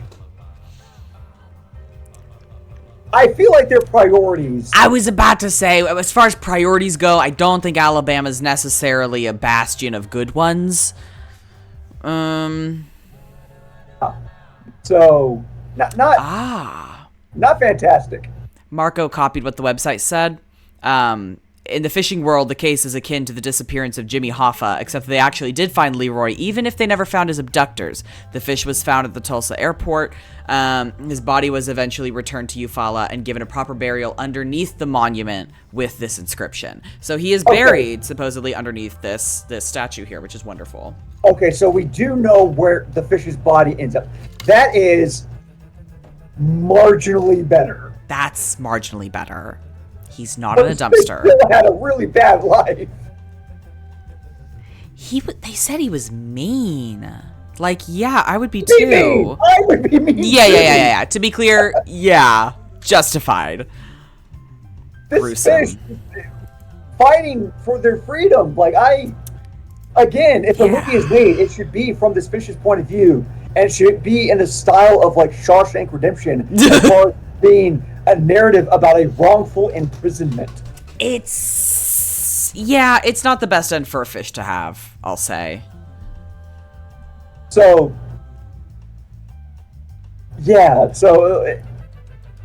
sorry. Poor fish. Do you want to move on from Mischievous Boys now? 100%. Because this is actually what I wanted to talk about the most. The most? Out of anything else? Out of all the stuff that I had prepared for today, this subject I wanted to discuss the most. Okay. This is generational gap. Yay! Okay, play the drop. Oh shit.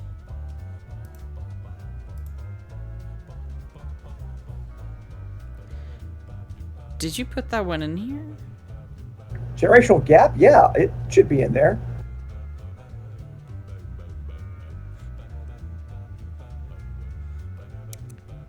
I sent you a copy of all of the drops,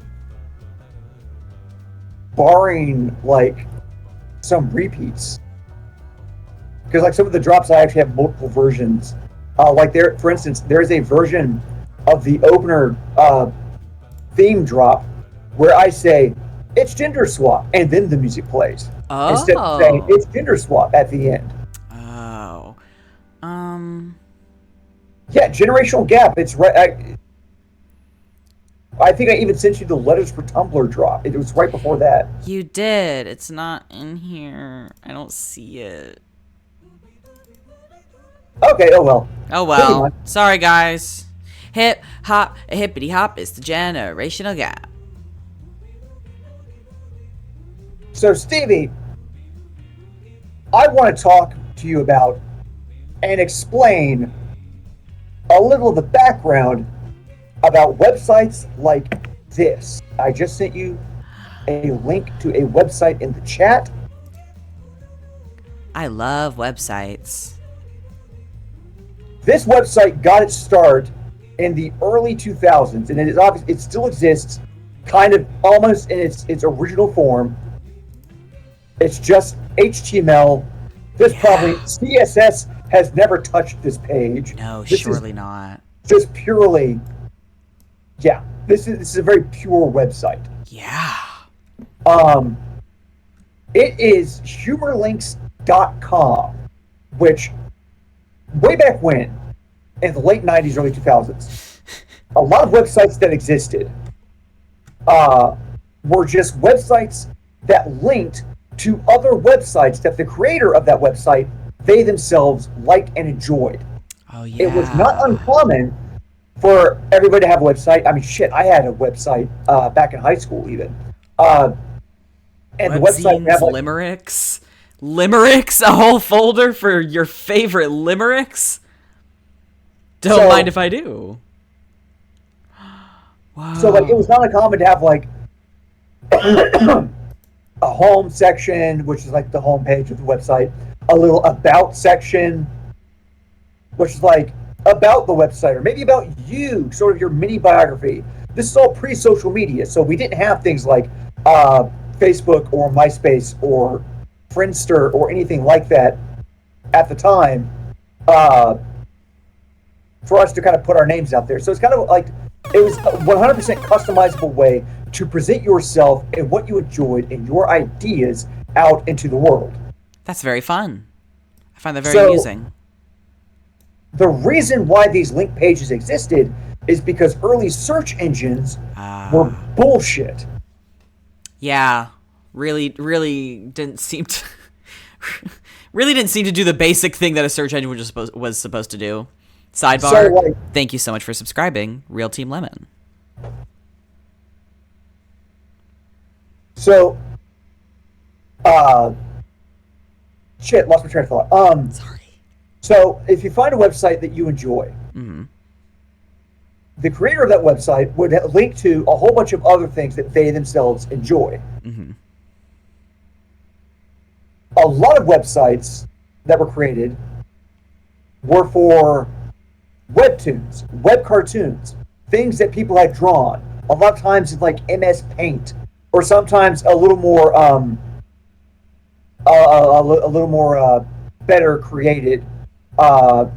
Might be like hand drawn, and then somebody used a scanner to scan it in, and then the picture itself you saw on the website.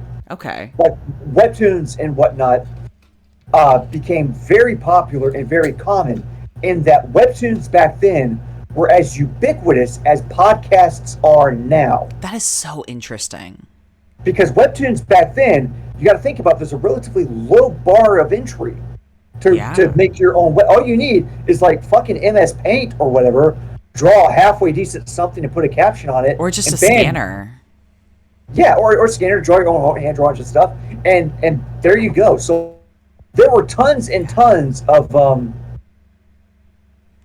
webtoons online, and many of the webtoons would link to other webtoons. It is very hard to find on Al Gore's internet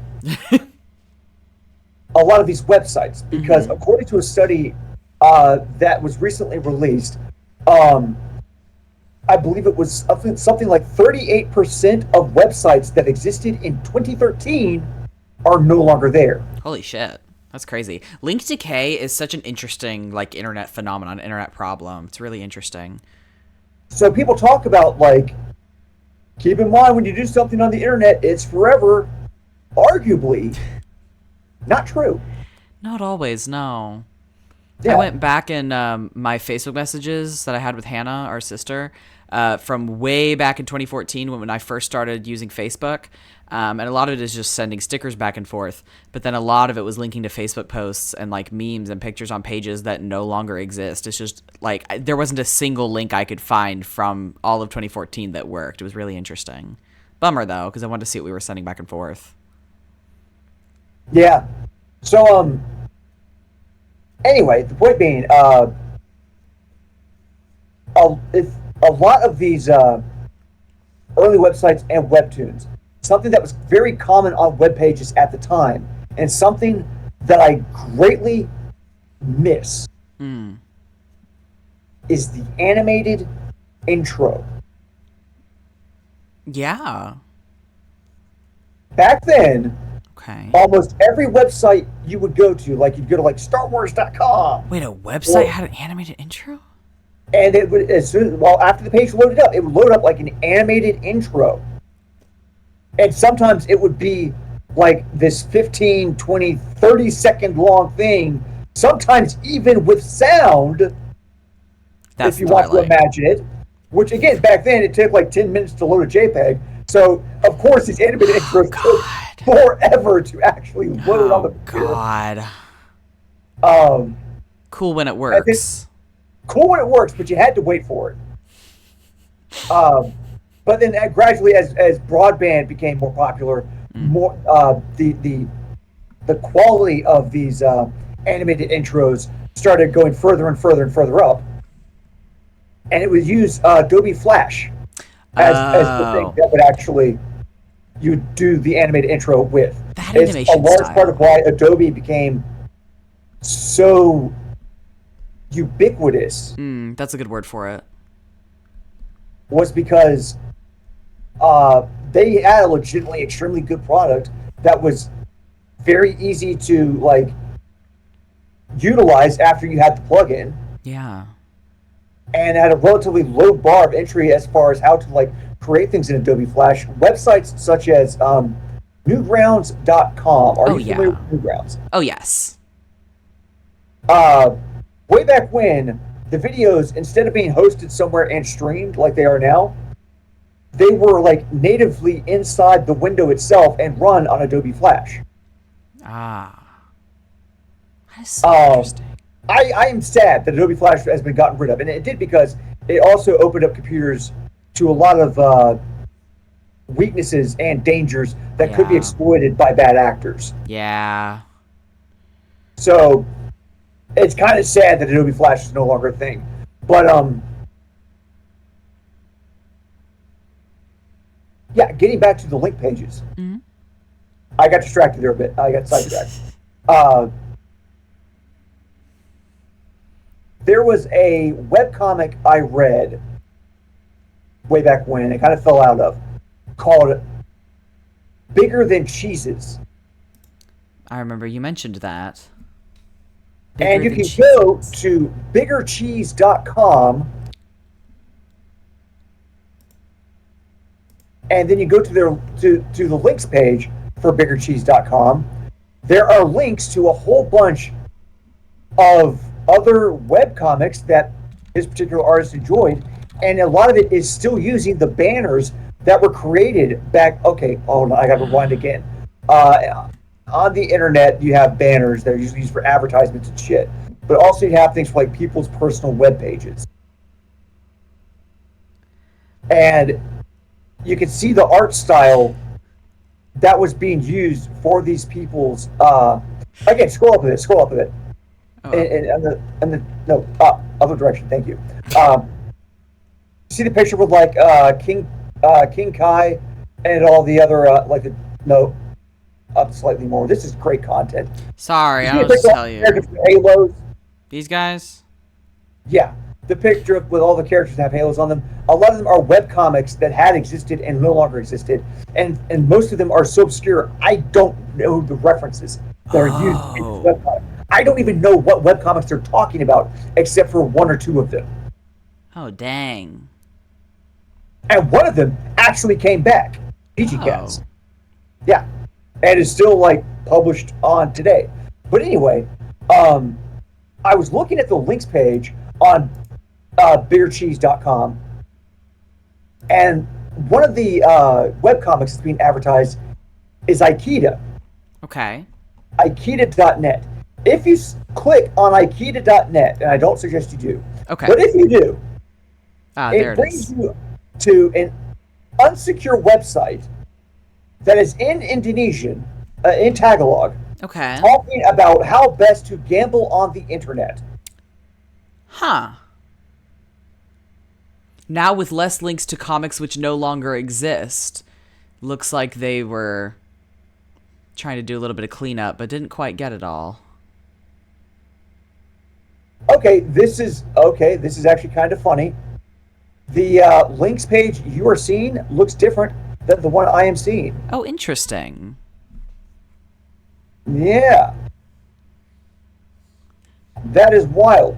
Because Aikida isn't even on the one you're seeing. Yes, it is. It's right up here. Right there. Real little. It doesn't have the picture, but it has the link. Oh, it doesn't have the picture. Well, damn it, you're missing out on the picture. The picture is a woman in a swimsuit laying down on her stomach, propping herself up like her chin in her hand. Very sexy pose. With a caption that reads, "Yeah, all this," with arrows pointed to her shoulders, butt, and thighs. respectively. Huh. Well, that sucks.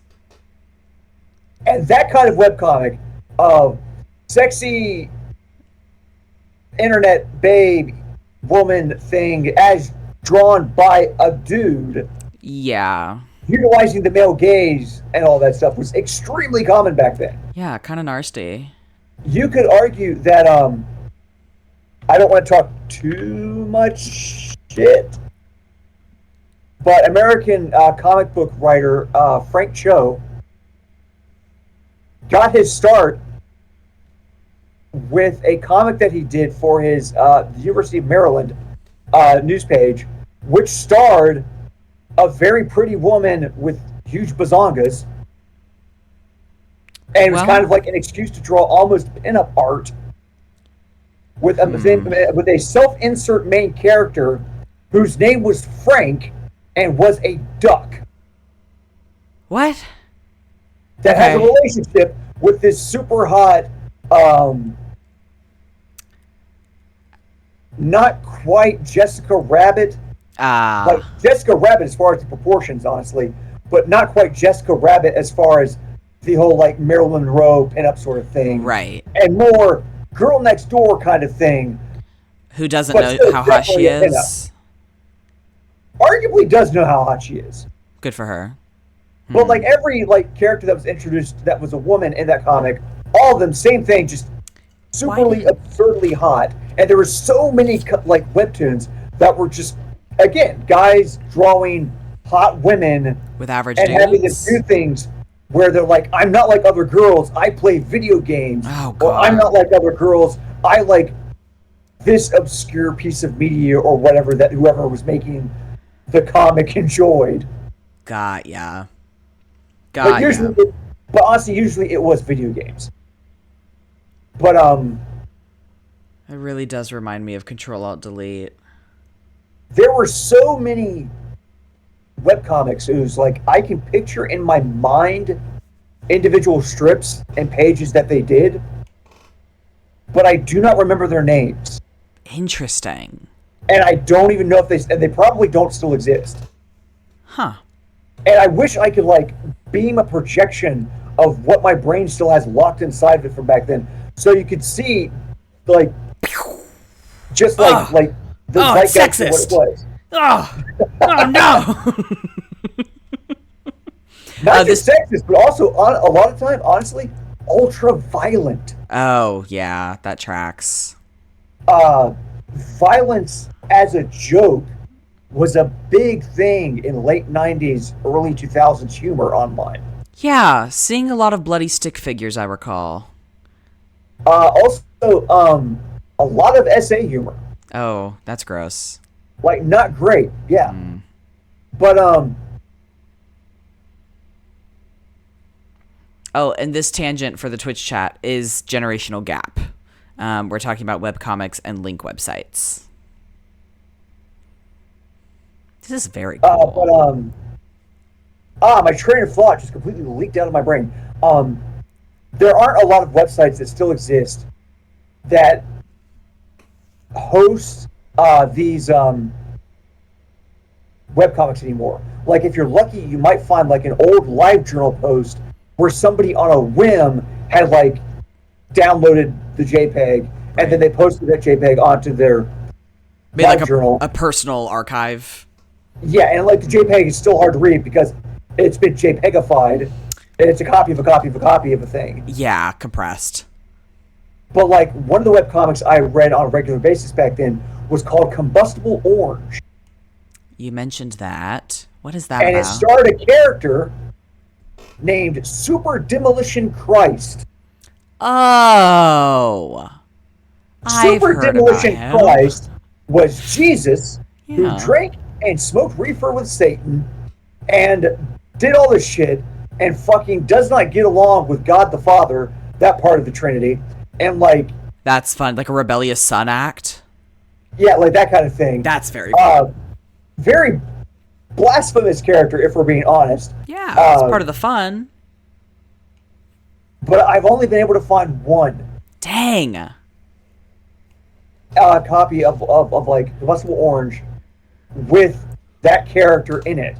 And I've only been able to find 2 overall of their webcomic. There's definitely better archives out there. I don't think there are. I hope there are. I do wonder about the Wayback Machine. If that would be helpful at all. Maybe. I don't know. I didn't look at the Wayback Machine. Honestly, I think that's probably your best bet.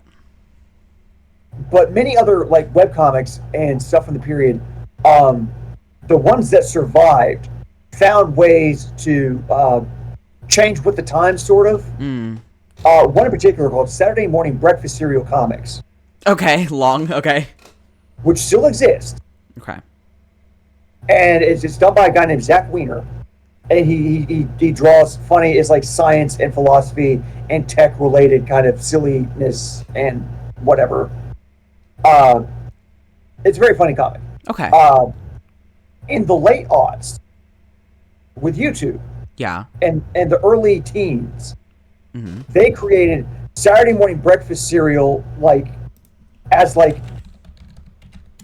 video skits. And a lot of those skits are still on YouTube, and you can still watch them. And they, again, have a lot of the same humor. You cut out. Pretty funny. Some of them haven't necessarily aged quite as well as they could. But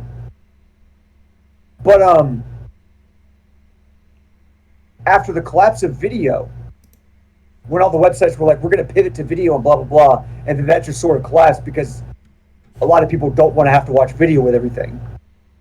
They want to read sometimes. Right. That's interesting. Like with the advent of a new medium, that becoming a little controversial. That's funny.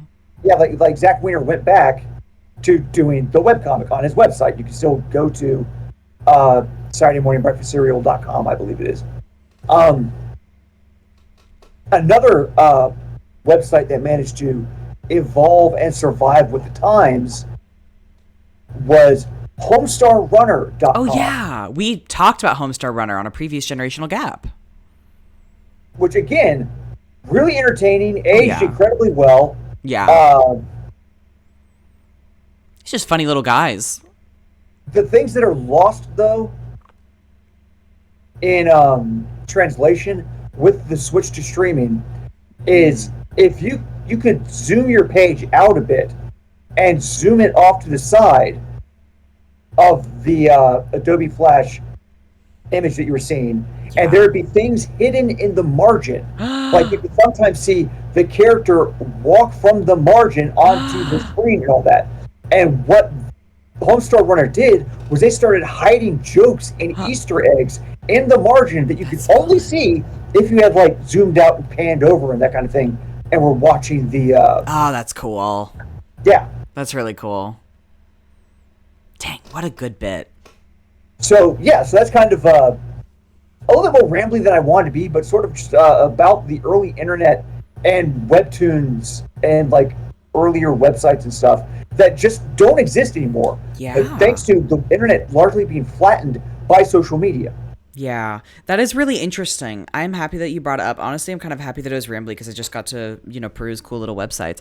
And also, like, I remember you messaged the other day, like, as you were looking through these, so it was kind of like your personal rabbit hole as you were re-exploring those and rediscovering those, which I think is fun. Somebody in the chat asked about XKCD. Do you know that? Yeah, XKCD is also another good one. It talks about a lot of science and tech-based stuff. Cool. As well, and it's basically stick figures. I like that they both have these fucking acronym names. But there was another famous webcomic whose name is escaping me right now. Used clip art. It's fine. Of dinosaurs, like dinosaur clip art, and then in MS Paint had really shitty captions like typed out above them to have dinosaurs say different things, and that was like the whole comic. I'm stumped. Like it was really low quality, and the jokes were. It's not even that they weren't good. It was oftentimes such weird humor that it just didn't really translate. Oh, that is fascinating. And a lot of jokes, a lot of webcomics back then are things that were just created because the person making it thought it was funny and wanted to share it.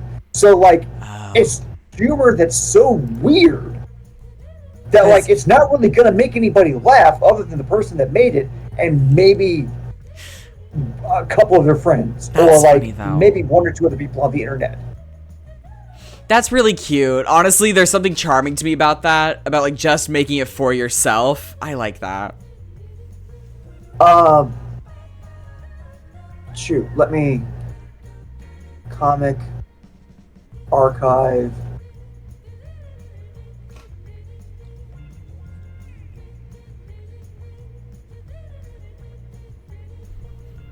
I'm going to the 8th posted comment from Bigger Than Cheeses. Okay. Which was posted back in the year 2001. Wow.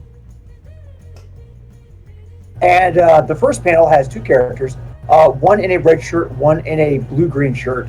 And the guy in the red shirt, who has blonde, spiky hair and sunglasses, obviously the cool character. These are very shittily drawn. Okay, yeah, I'm imagining that. Aren't you that guy who keeps pissing on the toilet seats?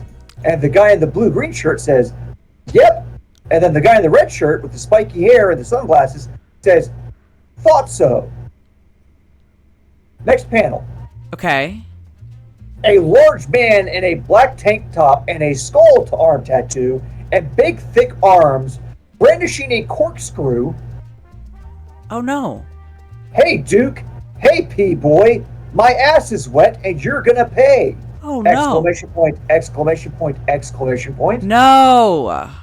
The guy in the red shirt is pointing to the guy in the blue-green shirt in that same panel and says, Violent Bob, that's the one. Violent By the way, Bob. Nice corkscrew. Oh no. The third panel introduces an as-of-yet unseen character in a light green shirt with blonde spiky hair. Okay. But no sunglasses. Okay. And that person is saying, Bob sure likes his work. And then off frame, there's a text speech bubble thing coming in big capital letters. I couldn't be in more pain. Wow. Exclamation point, exclamation point, exclamation point. Wow. It's not funny. I'm not gonna lie, Violent Bob, he's right over there. That's a little funny.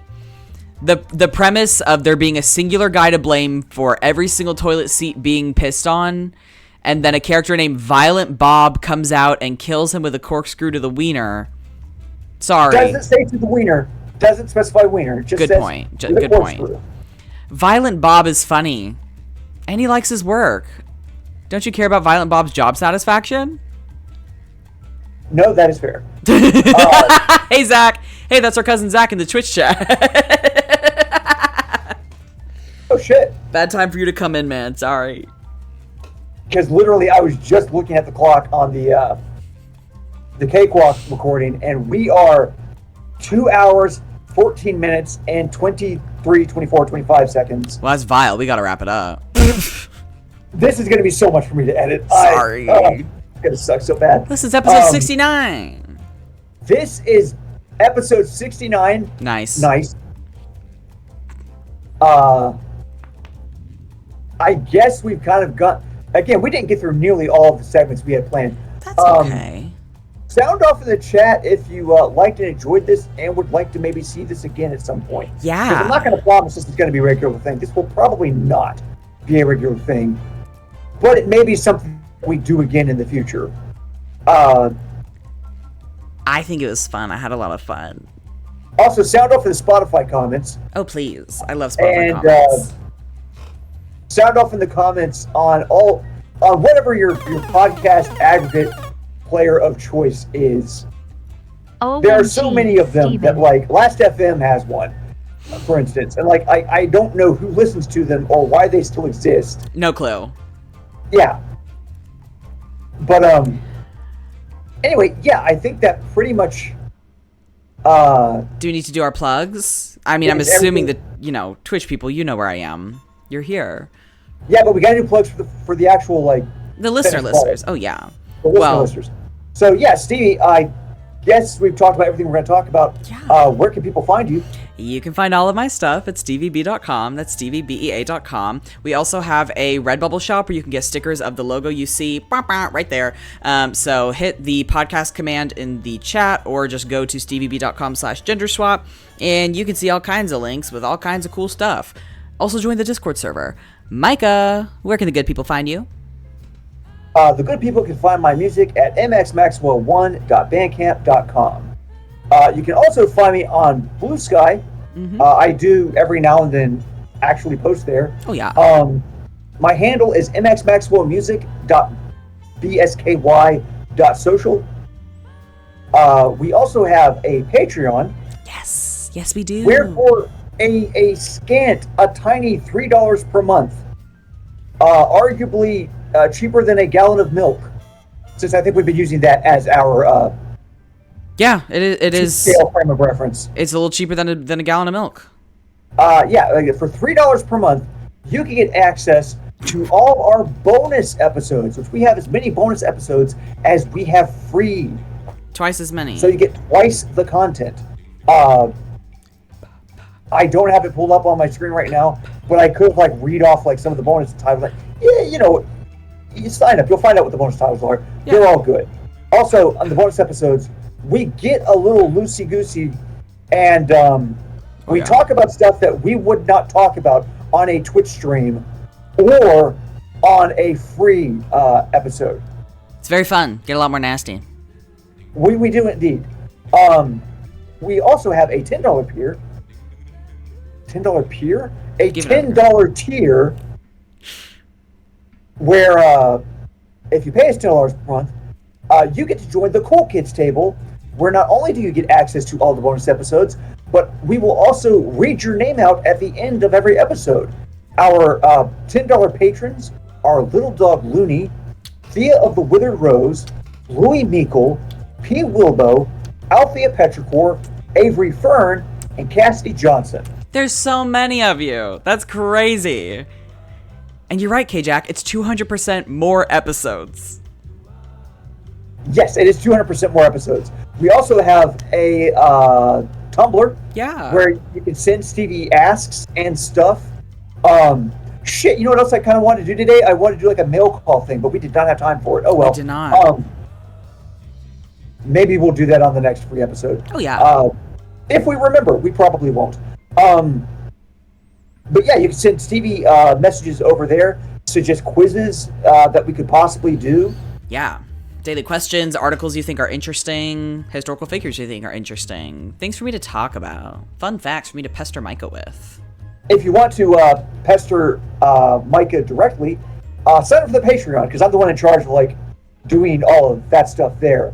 If you want to aimlessly pester us, hop on Spotify comments if you're using Spotify. Yes. We do love and enjoy reading those. They are fun. Love it. And again, question of the week, I guess. What's your preferred podcast aggregate other than Spotify? Is it Last.fm? Is it podcaster.com? Is it podstream.org? Why is there so many? Is it SoundCloud? Is it SoundCloud? It's probably not SoundCloud. I can see those metrics. They're not amazing on SoundCloud. Most of them are me. It's okay.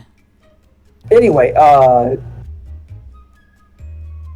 yeah, I think we talked about all the plugs. We did our thing. We did our damn thing. Yeah, nothing left to say, but bye. Why? Don't stop recording. Don't stop recording. Don't stop recording yet, Stevie. I'm not. Okay, this is for. I know they still hear me. This is for the Twitch listeners. There's some weird glitch with Stevie's setup, in that whenever he stops recording, it cuts off the last 15 seconds of what he had in the recording.